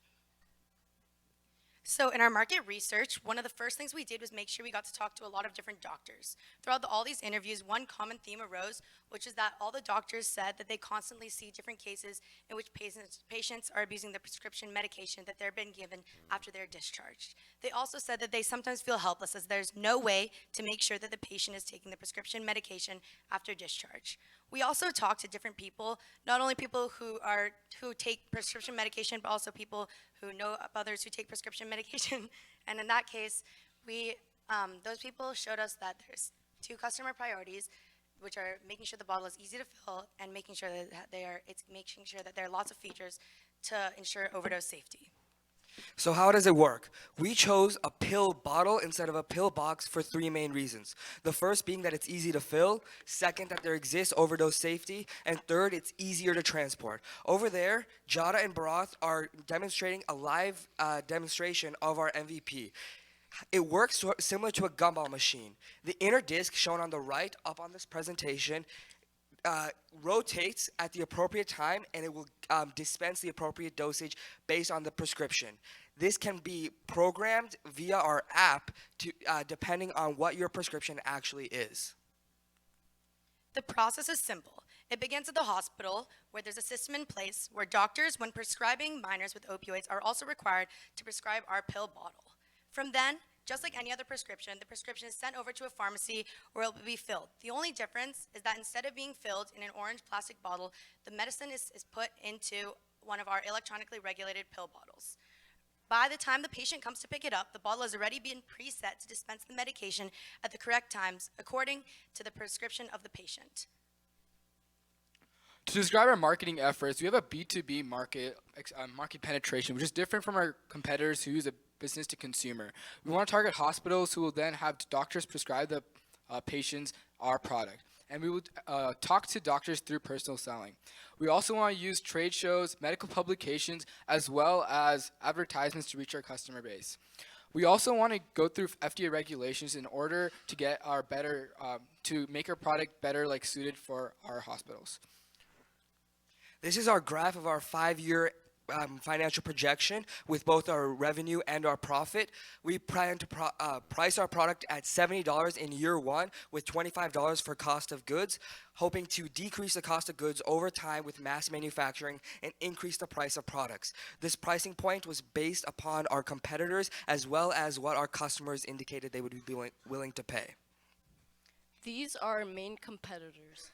With our primary market research, we found that our customers want something that's both easy to use and safe, and CAPSA fills this blank space in the market. So for our timeline, we want to have our manufacturing as soon as possible and also have customer iterations. And then we want to have our app development, which is one of the features that we're going to implement. It has 3 main features. One is that you have doctor-patient connection with alerts sent whenever you take your medication. You have a drug database which you can search your medication, and you can also schedule your times. So we want to market penetrate with Leahy Hospital in Massachusetts as the initial target market before expanding to other hospitals. And we'll also be expanding to other markets in the future with different demographics. Okay, and here's our team. I'm Jay, I'm in charge of strategy and finance. I'm Aiko, and I'm doing branding and design. My name's Barath, I'm in charge of tech and operations. I'm Jad, and I'm doing sales and marketing. And we'd also like to say thank you really quickly to Tony and Chen. We couldn't have made our MVP without you.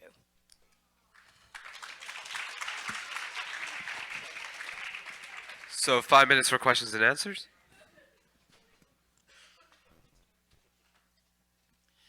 Why just people in high school?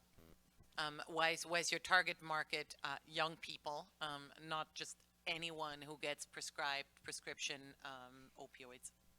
So in general, we started with the problem of the lack of regulation for prescription opioids. And so with this problem, the patient basically has to regulate and be responsible for taking their medication all on their own. And so we wanted to start with a smaller target market, and we felt that that problem would be the people most impacted by this problem were kids, especially when kids are prescribed opioids. They definitely have to make sure that they're being responsible and taking it at the correct times, as it has a lot of detrimental effects for them in particular. Adding on to that, we were taught in LaunchX to choose a particular customer persona at first. Then after we've ensured there's traction in that customer segment, then we can scale beyond that to other potential customer segments.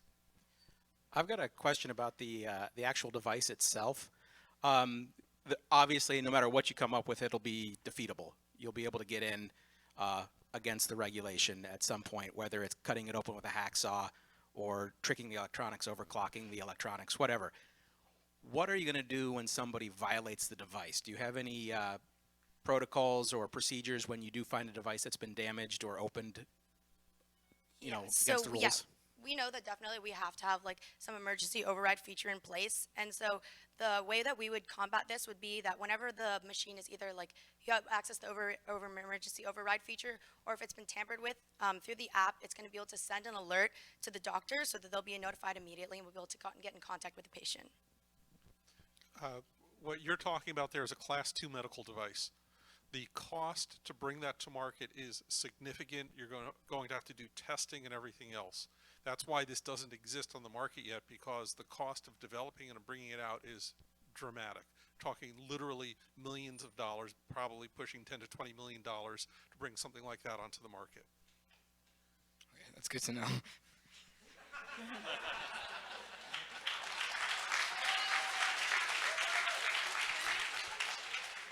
However, our product, we want to make it like an orange pill bottle. So like whenever you get your medication, there are a lot of the times that they are put into like these orange pill bottles, and we know there's going to be a lot of FDA regulations on that. So a lot of our competitors target the consumer market directly, and that's one of the reasons that we wanted to like stray away from that, is to target a different pathway to get to our customers and sort of like a different marketing channel almost. If you come through our hospitals, we have a more credibility in when we're introducing our product as well. And we understand that like FDA regulations are a really big deal, so we're trying to find a way in which we can sort of like have a different pathway in order to like maybe even have like a. You talked a lot about the doctor. I didn't hear a lot of talk about the pharmacist. And it will be the pharmacist that needs to buy that and carry it. So talk about what your research with pharmacists told you. Yeah, so we also made sure to talk to a couple of pharmacists and as well doing interviews with people who were working at Walgreens. And so our design, how we designed it, instead of like some of the typical plastic pill trays that you'll see, we made a design where the pills can be filled into the cap, so that should make it easier for them to fill and easier for it to be allowed to fill behind the counter. Also, like implementation at pharmacies, we also talked to pharmacists who said that in terms of different equipment that's prescribed behind the counter, including diabetes medication, just needs to be ordered by the pharmacies and is also covered by insurance. So we've done some research on that, but we'll continue to do it. Thank you. Adding on to that just a little bit, so we were able to go interview both at CVS and Walgreens near UMich, and we found that CVS has a system in place that's very similar to PillPack, but Walgreens has no system at all in place. So working with pharmacies such as Walgreens, they have their own inner drive to have some sort of service because they have to compete with other pharmacy chains. Yeah, so I guess the other thing is HIPAA and GDPR, right? So if you're doing any kind of data retention, you need to keep all that stuff in mind.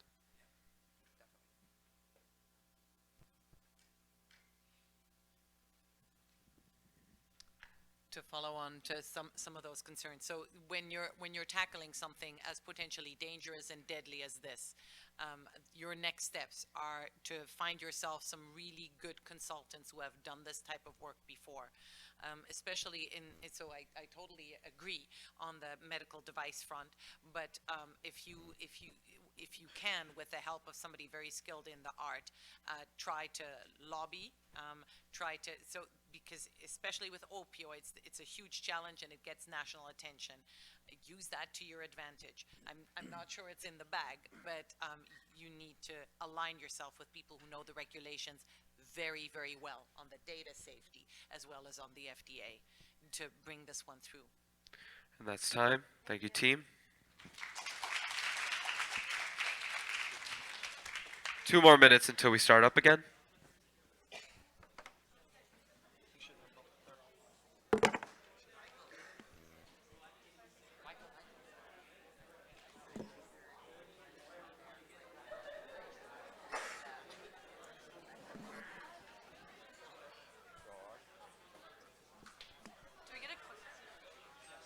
Okay. It's very, very, very important that you speak into the microphone, otherwise the people in the back won't hear you, and the people on the live stream will not pick up any audio if you don't talk into the mic. Super important. So who's our clicker? I could click. Okay. Alright, make sure you get this back. Yeah, so right after your pitch is over, give it back to Nadav. And so when he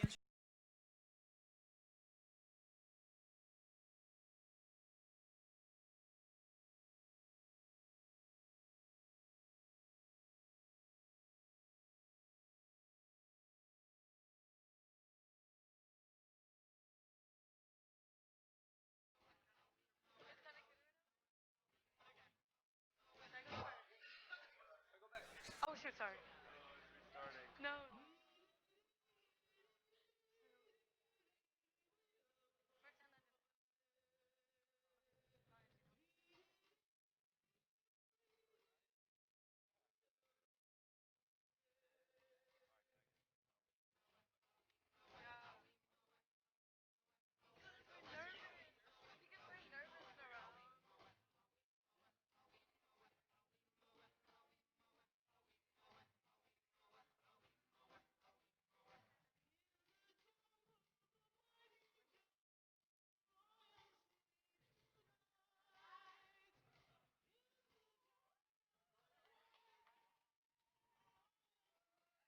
All right, everyone. I'd like to introduce to you Cub.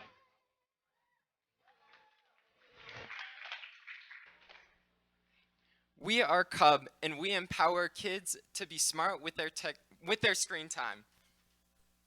Hello, I'm Colton. I am head of operation and technology. I'm Ronit, and I'm in charge of finance and marketing. And I'm Rebecca, and I'm in charge of strategy and branding. Let's start by thinking about this device, the phone that's very likely in all of your pockets right now. The average American looks at his phone over 50 times a day. Grown-ups consider it to be a necessity. Now, I want you to imagine it in the hands of an 8-year-old. Children spend an average of 7 hours a day on entertainment media, 600% over the recommended limit. The bottom line is that children use their screens too much, and in fact, a third of parents feel unimportant due to this. Our solution is a mobile application that runs on 2 devices, the child's device and the parent's device.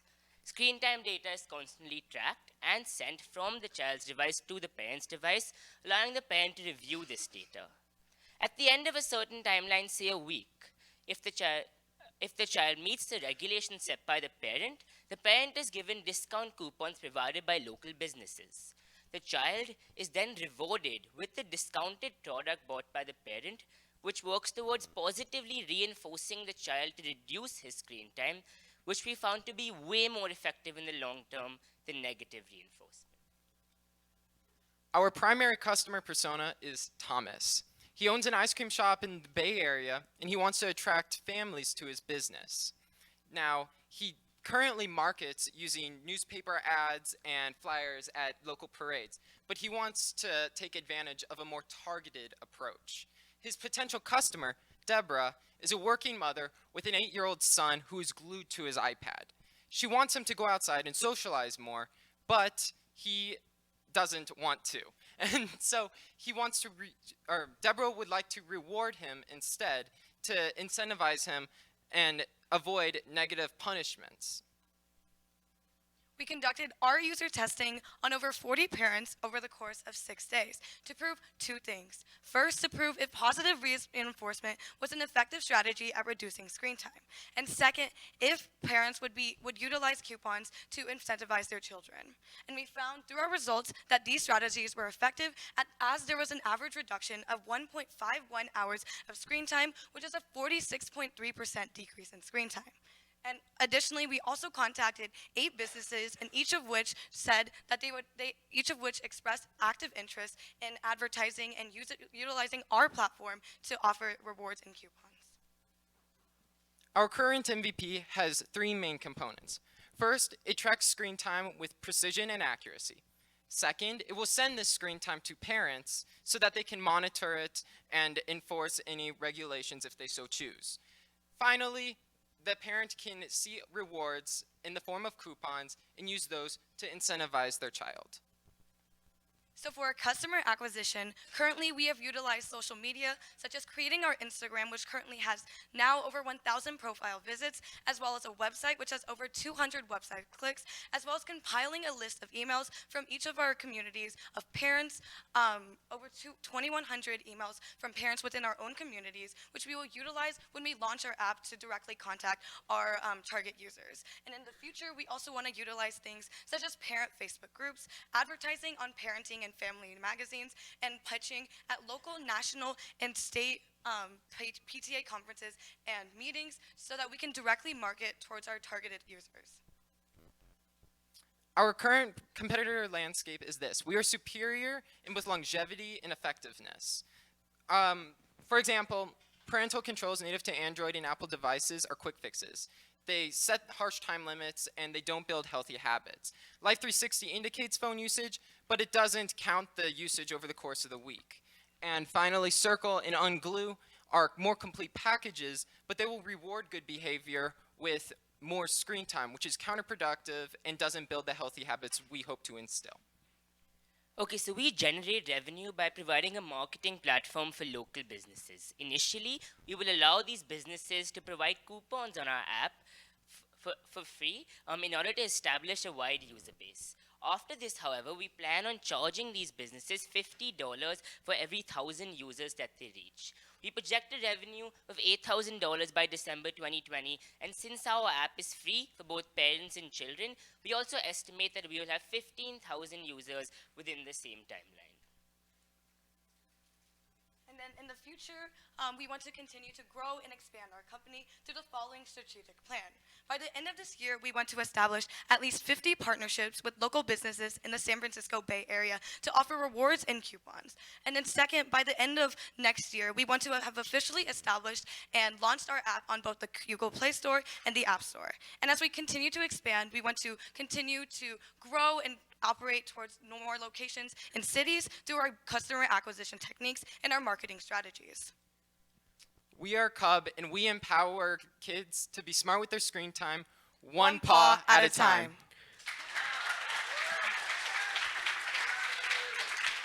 So now we have 5 minutes for questions and answers. Give that other microphone to Stefan. He's an expert on local small businesses. I want to hear his take on this. Wow, I'm thinking of Carrot Pass, which is a local company that does something similar only for walking, and they've actually hit some interesting markets. They've signed up hospitals and corporations and local businesses, and combined to do something very similar to what you guys are doing. And I know the response from the corporations has been huge, absolutely huge. From the local businesses has been more challenging for them. But as they're proving that people are actually using the system, they're getting more excitement because there's more exposure for very low cost from the advertisers, who are the small businesses. So I think you could get a lot of traction as long as you keep the cost low for the local businesses. I think you could get traction. I think the key will be to get them to cough up enough discounts to excite the parents and the kids. That's, I think, going to be a challenge for you. Thank you. That's exciting to hear. And yes, talking with local businesses, we have found that they are very open to the idea of giving us coupons, at least for free in the beginning, and by offering them a timeline of when we expect to begin charging with enough user traction, they have seemed very open and receptive to the idea. And I'm sorry, just real quick, and they will, because that's one thing about local independent businesses. They will be very, very open and supportive of the idea until you ask them to write a check. In launching your idea, a lot of times a company will have the initial idea, but then they also look out a few years and see what the second act of that is. So I recommend that you consider having the same model, but for adults, right? So you limit your screen time, and you get free floor mats for the next car you buy or something like that. Thank you for the idea.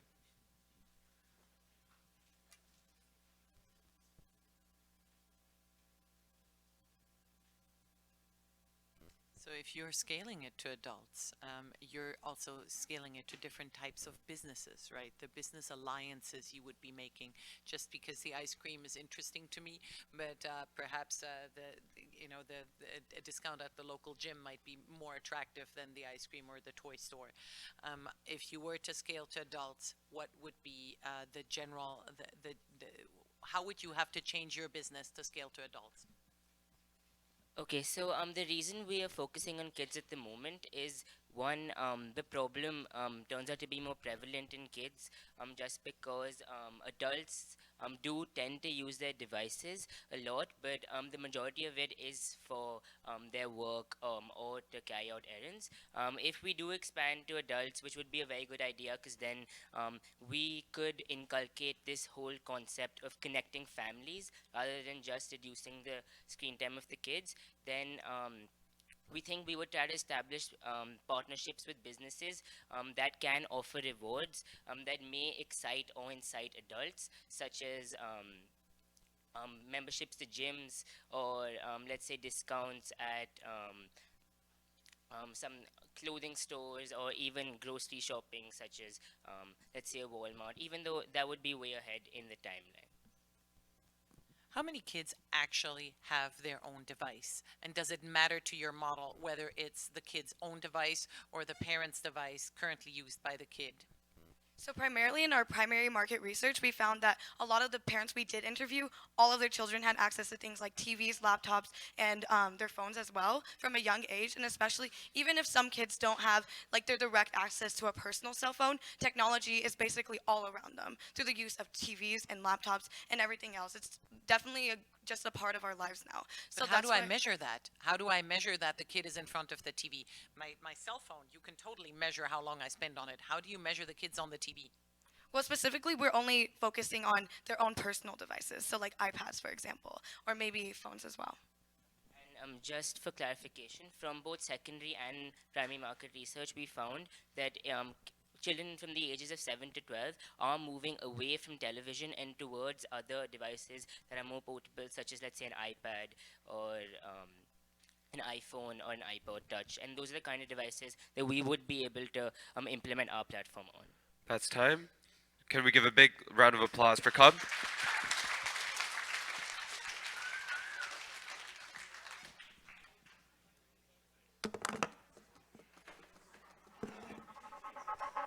I've been having dreams, jumping on a trampoline, flipping in the air. I never land, just floating. As I'm looking up, suddenly the sky erupts. Flames in the trees, spread to fallen leaves. Now they're back. Hello? Wait, if I'm on fire, how am I so deep in love? When I dream of dying, I never feel so loved. I've been having dreams, splashing in the summer stream, tripping, I fall in. I wanted it to happen. My body turns to ice, crushing weight of paradise. Solid block of gold, lying in the cold. I feel right. Wait, if I'm on fire, how am I so deep in love? When I dream of dying, I never feel so loved. Wait, if I'm on fire, how am I so deep in love? When I dream of dying. And now, ladies and gentlemen, please welcome Team IU.AI for the 2019 LaunchX closing ceremony. As a medical doctor, I spend most of my clinic hours seeing patients, but I spend most of the other minutes and hours of the day working on the electronic medical record. The work never really ends. You take it home with you, you take it on vacation with you, you take it to meetings. So it really is a very absorbing and dominant creature in my life. If it could be made more efficient, that would be great. 4 weeks ago, we started with the vision to help our doctors, like Jasmine Parvaz, to overcome their biggest frustration, time-consuming task in their day-to-day work time, the medical documentation process. The EHR is the foundation and the backbone of our country's healthcare system, but it's complicated. Our mission is to provide new ways to document medical records that puts the emphasis on patient care, not paperwork. Language has always influenced the way our societies operate, our thoughts, and our thinking patterns. And we believe that the advances in artificial intelligence, natural language processing, helps us to have conversations with the machines, which is the way forward. Our vision is a conversational virtual assistant that doctors can use to automate EHR documentation.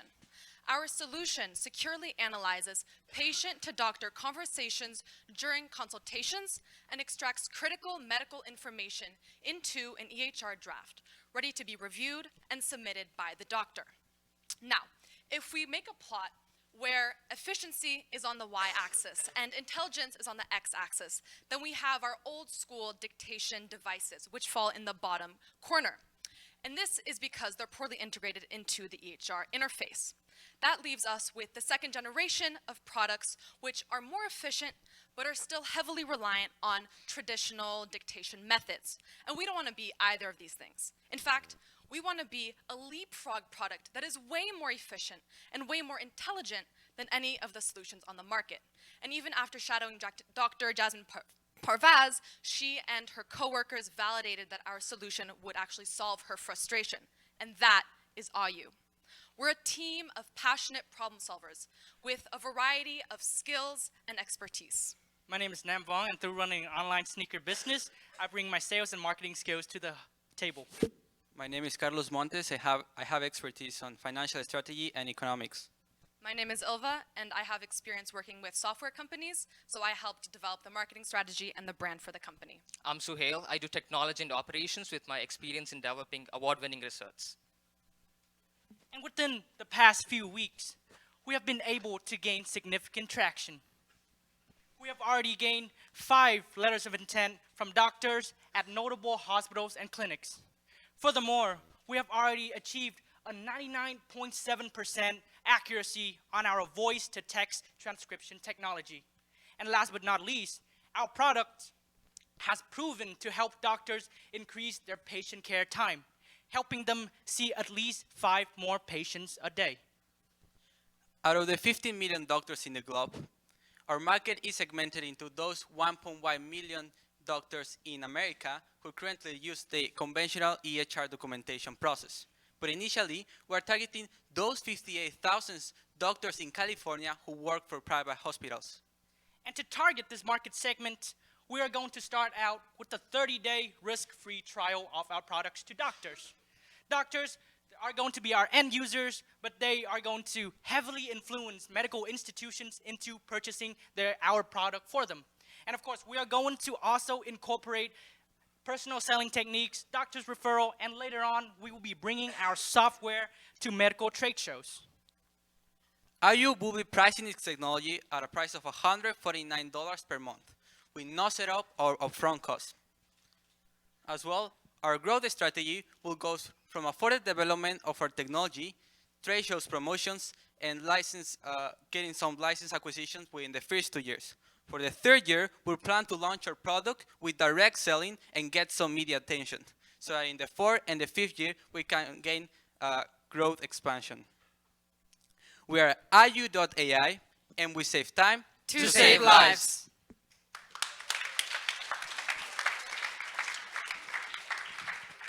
Five minutes for questions and answers. Oh, there's that. It sounds like you guys are making some progress.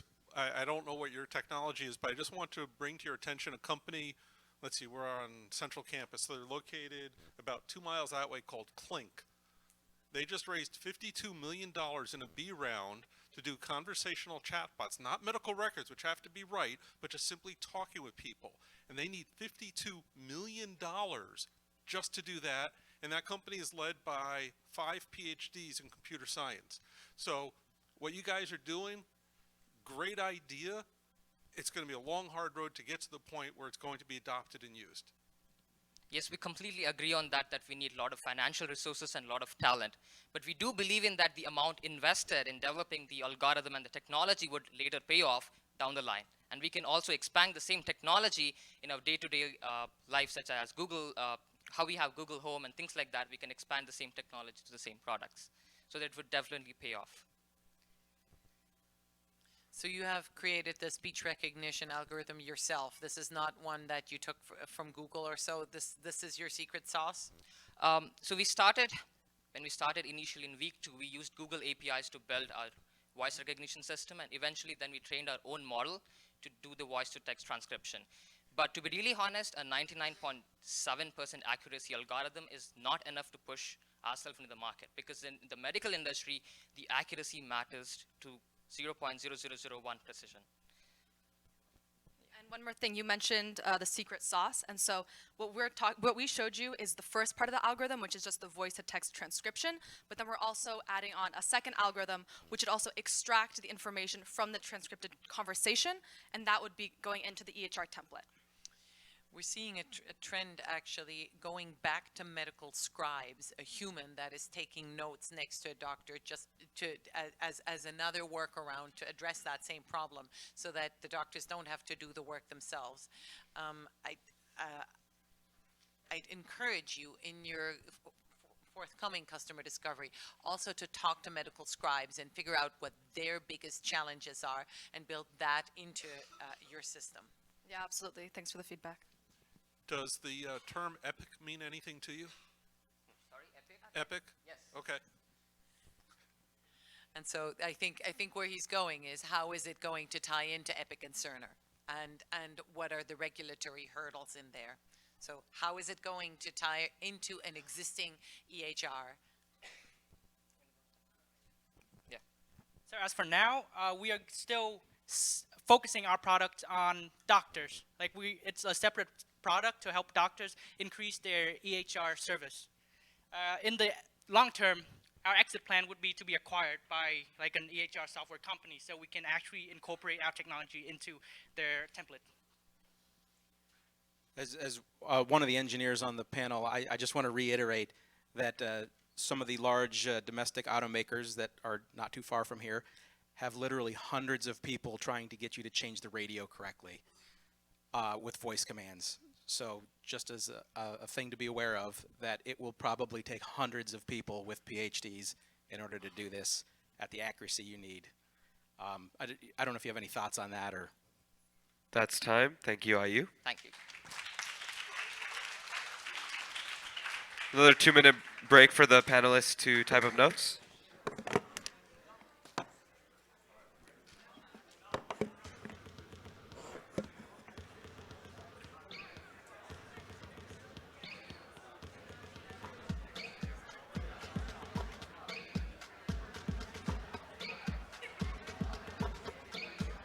Coach said to fake right and break left.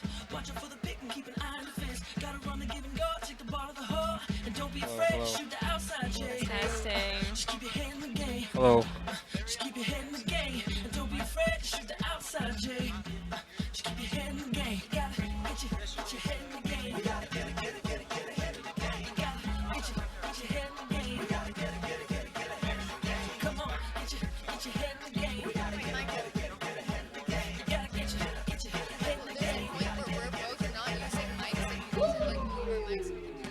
Let's make sure that we get the rebound. 'Cause when we get it, then the crowd will go wild. A second chance, gotta grab it and go.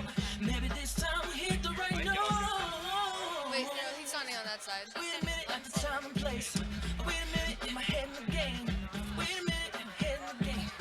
Wait a minute, wait a minute. I gotta get my head in the game. You gotta get your head in the game. I gotta get my head in the game. You gotta get your head in the game. Come on, get my head in the game. You gotta get your head in the game. I gotta get my head in the game. You gotta get your head in the game. Why am I feeling so wrong? My head's in the game, but my heart's in the song. She makes this feel so right. Soll ich es versuchen? Ich muss das echt vergessen. So ein Schwachsinn. So all the slides will show up there,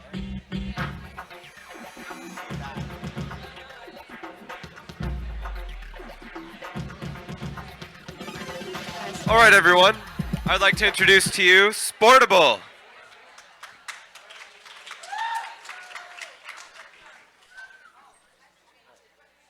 We are Sportable, and our mission is to maximize the potential of the next generation. So first, meet Rose Lavelle. Rose is a young player with a big dream to become a professional soccer player when she grows up. Rose has been playing in the Little League for 2 years, and she loves soccer. But Rose has a problem. Her problem is that she can't remember the kicks and plays she learns in class when she gets home, and this puts her a step behind all the other girls. Now Rose is disheartened, and she loses her goal of becoming a soccer player. So what's our solution to Rose's problem? Our solution is our website called Sportable. And Sportable bridges the gap between players and coaches outside of the mandated practice time by providing coaches with a personalized video upload system and providing players with a motivational reward system that will continue to incentivize the players to push their limits and reach their goals. So, going back to Rose in relation to our solution. For example, first, Rose would watch a video uploaded by her coach to Sportable. Then, Rose would go outside and practice that skill, having a parent record her. Then, she'd go inside and upload her video to Sportable. The video would be sent directly to her coach, and her coach would be able to provide her with direct feedback. Once Rose has mastered the skill and her coach has checked the video off, she will receive a reward, motivating her to keep practicing. Okay, going on to the traction part of things, we actually have 4 potential leagues signed up, and from those we have 27 potential teams as well. So this will help a lot, especially during beta testing in the future. So moving on to the beta testing part of it, we actually will be giving a discount at the release of our website, which will hopefully attract other leagues to implement our website, as well as we do believe communication is a very big part of things. So we will be contacting leagues by phone call and email, and we will have booths at sporting events to have one-on-one communication with the coaches and players. Our 2 key focuses are connectivity and incentivization. Based on our user testing, these are the 2 things that that users value the most. What differentiates us from apps and websites like Huddle, TeamSnap, and MySwimPro is our ability to connect coaches and players through our video upload system and direct feedback. We incentivize players to keep practicing through a reward system, something that our competitors lack. So not only do we have the incentivization and the connectivity, but we also have the team. I'm Arjun Murthy. I'm Ahika Chavla. My name is Naisha Garg. I'm Ella Demaris. And we believe we have the skills necessary in order for us to succeed. Currently, we're pricing our product at $21 per month per team. However, if users wish to buy the product on a year-long term, we'll be able to give them a discount at that moment. Our beta testers are the most important consumers with us right now, as their feedback will be used constantly to implement and iterate our product. In the future, our plan is to utilize a trial-based subscription model. This means that when users sign up, they'll get the first month free, and if they wish to continue, they'll be able to buy the product at a monthly or yearly term. So what's our market size? So our total market is 180,000 because currently that's the amount of little leagues in the United States. Our segmented market is just the youth leagues, which is about half of that, or 90,000. And lastly, our target market is 10,000 because first of all that is our percent, because based on our 5-year revenue calculations, that is our market share. So, firstly, we're planning on launching the product later this year. However, once we gain initial traction, our plan is to develop a premium and basic model, in which both these functions will have different functionalities that both the users and players will be able to implement.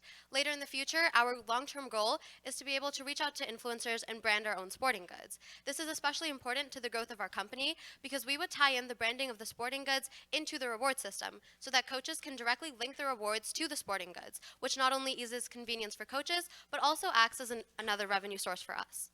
Sportable is a website that allows young players like Rose Lavelle to be able to grow up and score a winning goal in the World Cup. We are Sportable. Thank you.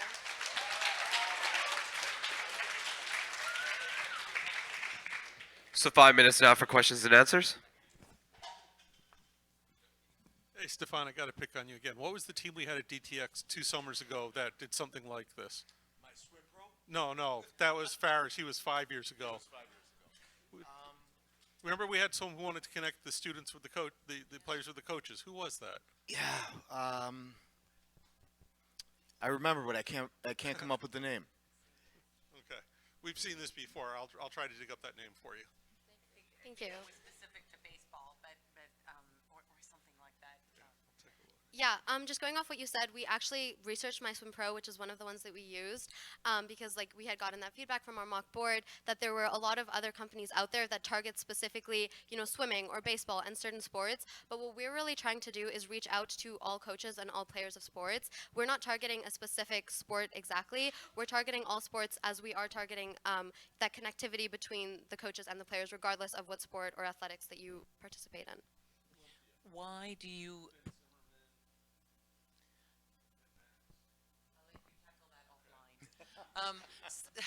why do you think the most important thing is to provide incentives? You spell that out as one of the differences between what you do and what My Swim Pro does.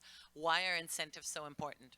Well, we believe because we are targeting youth players, like motivation is all about it. They don't really care about just learning stuff, and we don't want it to make it seem like it's a classroom or homework or of any kind. So we actually are implementing something called O-Power, which is social engineering. And so it'd be like, say Nisha is my teammate. It would tell me Nisha has practiced 25% more this week than you have. So that would incentivize me as well as the reward system to, yeah, practice more. But so that's intrinsic motivation, right? That's the gamification. Why do I need an extra reward? Knowing that she has practiced more than you, you should simply be practicing more. What do coaches have to say about that? As a coach, I would say I want my players to be intrinsically motivated, not motivated by incentives. Have you talked to coaches about this? Yeah, so we did talk to coaches. We actually interviewed coaches, players, and parents all in our user testing, and based on our interviews, we found that coaches would actually really want to reward system, because oftentimes what the coaches would say is that the players would like come home, and then because most times what happens is players don't even think about like the sport until the next time they go to practice. So oftentimes like the coaches have to reteach skills, and so with our user testing, we've seen that like actually like giving like the coaches giving physical like rewards, especially to like lower level players, is extremely motivating to help them to continue to practice and continue to play. Adding on to that really quick, just to like clarify the answer to your question, one of the things we asked like as players, like from the players we interviewed, we found out was that when you have like a set goal of like if you reach like this many points, you will get this reward, it actually motivates you to like practice more and try to do better because you have that set goal. Because while intrinsic motivation is such a key aspect, and while it is so important to feel that and for coaches to also see that in players, when there is a set goal that players can be like it's a tangible thing for players to be able to see and to be able to reach, that does motivate them to do better. Switching gears, what is preventing you from scaling right now? What do you need to scale tomorrow? So obviously like marketing is a huge factor in this kind of for our particular product, because obviously we charge like per league, and in order to make like large amounts of money, obviously we would have to contact like hundreds and thousands of leagues. So that's in our plan in the future. So just back to this whole notion of intrinsic versus extrinsic motivation, I think you really have to try to figure out who's going to value from this, because somebody who's going to become, what's the name of the woman who just was in the World Cup all over the news, to get to be where she is, there's no intrinsic motivation in the world that's going to get you there. It's all intrinsic. So if somebody's going to strive to get there, I mean, just look at the pyramid. You know, how many kids play in sports versus how many make it into the pros? That's all intrinsic. So if somebody's going to get there, they're going to get there. But if they're not going to get there, you know, what's the value? So again, really try to understand what's the value that you're offering to whom, because that's the only way you're going to be able to sell your product. Right. No, of course. That's amazing feedback. Thank you. But yeah, going off of that, we actually are like, we're trying to motivate the players, the youth players, to just be interested in the sport. Because when they come home, they just sit on the couch and try watching TV, and they just forget all about it, like Arjun said, till the next practice. So shouldn't they use paw or something in that case? What was the name of that other team? Sorry. Cub, yes. Cub, sorry. And with that, that's time. Thank you, team.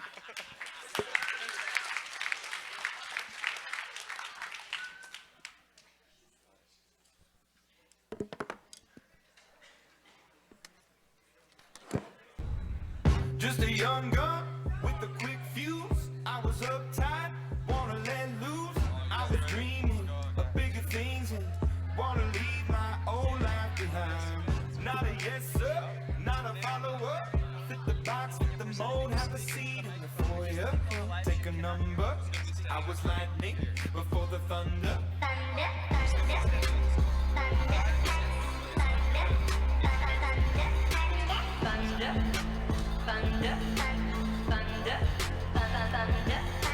Thunder, feel the thunder. Lightning and the thunder. Thunder, feel the thunder. Lightning and the thunder. Thunder, thunder. Thunder. Kids were laughing in my classes while I was scheming for the masses. Who do you think you are? Dreaming about being a big star. They say you're basic, they say you're easy. You're always riding in the backseat. Now I'm smiling from the stage while you were clapping in the nosebleeds.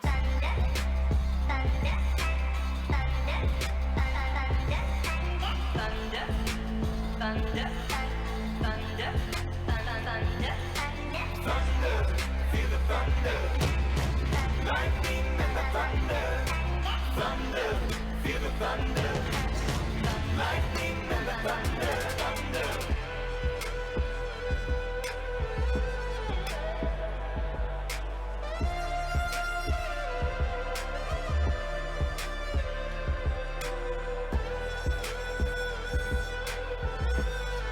All right, everyone. This is it. This is the last team of the night. We're almost done with demo day. So to end it all, yeah, sure, let's all give a round of applause. We've come so far. And with that, I would like to introduce the last team of the night, Krios. Good evening, ladies and gentlemen. We are Krios, and our mission is to transform ideas into apps. Now I want you to meet Jasmine, our target customer.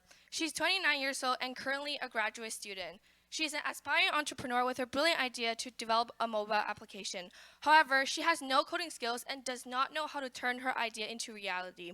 And now, her only option is to spend thousands of dollars to hire an app developer who won't even share the same vision and motivation as her. So to allow people without programming experience to develop apps, we've developed a drag-and-drop mobile app builder. And this is important to our users because it allows them to easily develop fully functional apps at an affordable price. So with Krios, users can directly transform their ideas into apps without compromising their vision for the interface and functionality. So first, users will sign up for our website and set up their project. And next, they'll build their app using our drag-and-drop interface editor. And at this point, they can completely customize the appearance and design of their app. After that, they can customize the functionality of their app using our workflow editor. And finally, they can publish their app to all major app stores, including iOS and Android. Now, you may ask, why us? The answer is, Hello everyone, I'm Guilherme Colby and I have the skills to help Krios in the areas of strategy and finance. I'm Jake North, and my experience with technology and operations has helped us to develop our app. I'm Oli Gurdesi, and I will be bringing in sales. My name's Candace, and my experience in brand and design has helped us design the company. Now, coming to the most important part. Over the past 4 weeks, we have gained over 94 pre-orders and compiled a mailing list of thousands of people directly in our target market. Along with that, we have a few quotes right here directly from the user testing, which state that our product is more easy to use and more customizable than any other available on the market.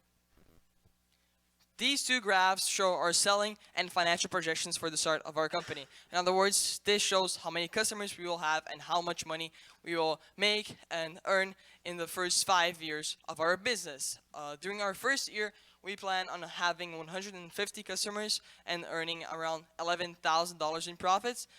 In regards to our cost of goods per unit, it is around $1, which is low. However, take into consideration our cost of customer acquisition, we have an average profit margin of 200%. Moving into our growth strategy, we have 4 main deadlines. The beta version, the first paid MVP, the second paid MVP, and afterwards the continuous updates. And based on that, we can conclude that Krios has 3 main subscription packages: the 7 days free trial, the regular $29.99 fee, and afterwards the premium enterprise version. Now is the time we've been waiting for. It's the time for us to launch our beta version. Everyone, count down from 5. 5, 4, 3, 2, 1. The beta version has been launched!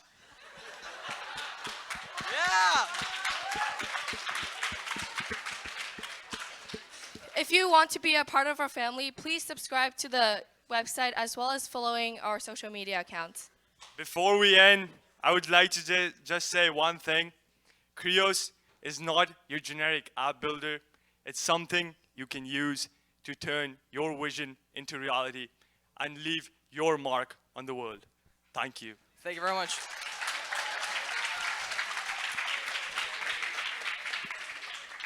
Now we have 5 minutes for questions and answers. So about iOS. Yeah. How do you build this and then publish it to the Apple Store? All right, so great question. So with our app, you can design everything using a drag and drop editor, and when you're done, there's 2 options. So as of now, you can export the code to publish it yourself, but we also plan to, in the very near future, so within the next month, include click to publish functionality where you can click a button and we will, behind the scenes, submit it to the App Store review process. Yeah, interesting. You still can't compile it like that, but okay. Yeah, so what's the strategy for migrating off of your product? So it's good enough for me to go to market with an MVP, and now I need some functionality that you can't handle. How do I get off of that, and why am I still paying a subscription price for that stuff? So the great thing is, in order to maintain the app in the App Store or Google Play, the user has to maintain paying the subscription fee. So this will help us continue having profit after the user has completed the app itself. Who does this type of stuff now? So before Krios, who's doing this, and how well or not well are they doing it? Okay, so as of now, there are 4 options people can use to bring the apps into the world. Number 1, you hire an app developer. That costs around $10,000 to $15,000. Number 2, you learn to code. That takes around 6 months. Number 3, there is Thunkable. Thunkable actually markets itself as a cute baby version of apps, while there's an MIT app developer, which is an educational app developer, and you can't really publish it onto the App Store. So what you're saying is there is not a product like yours that allows people like me who don't code to publish my own app. So Yes. there's workarounds, there's not competition. Am I correct? Yes, so there's no direct competition in our target audience. As Ali was saying, there are other platforms who attempt to do this as kind of an educational thing, so you learn how to do it there, and then you're planning to move on from there to coding an app yourself. But there are no direct competitors in our target audience. There's a reason there are no direct competitors. So good luck. Yeah, I mean, if you guys, it's way before your time. You heard of like Visual Basic? I mean, that was their shtick, and Microsoft abandoned that because it was a horrible idea. All right, so Visual Basic allowed people to visually create their interface. It didn't allow them to actually do any of the scripting visually. Instead, they still had to learn a programming language. So it essentially opened up app development to a larger audience than before, but really not to the people who had the ideas and wanted to go out and create these things. So that's not really an apt comparison. That made it easier to develop interfaces, but it still required programming knowledge. Did you guys mention Thunkable.com? Yes. Okay. They did. Yeah, they did. Yeah. Yeah, I'm very upset by Thunkable. It's not nearly as cool as it should be. So if you can kick them out, that'd be fine.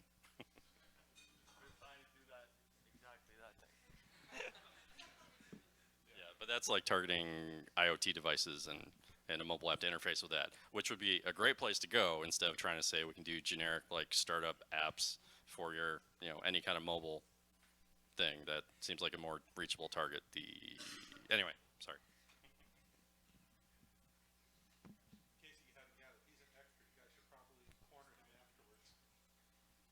Yeah, and actually I know you guys probably aren't local, but there is a new company that started in Detroit recently that is trying to help startups create applications that don't suck. So much like what you're trying to do, but actually doing the code for them and doing education on that side of things. So there may be some like partnership opportunities for that. Thank you for the feedback.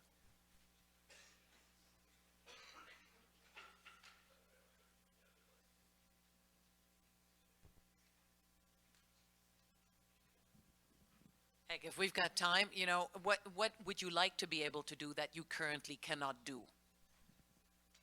All right, so currently our app includes 3 of the 4 main pillars that we're planning to include. It includes our interface editor, our workflow editor, and our property inspector. We'd also like to add in a database editor, which allows you to kind of build in a primitive backend.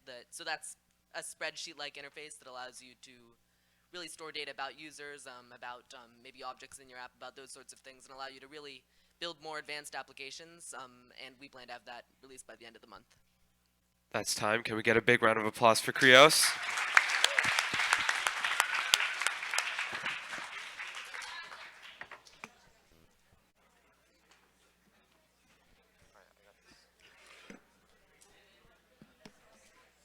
We did it. That's it.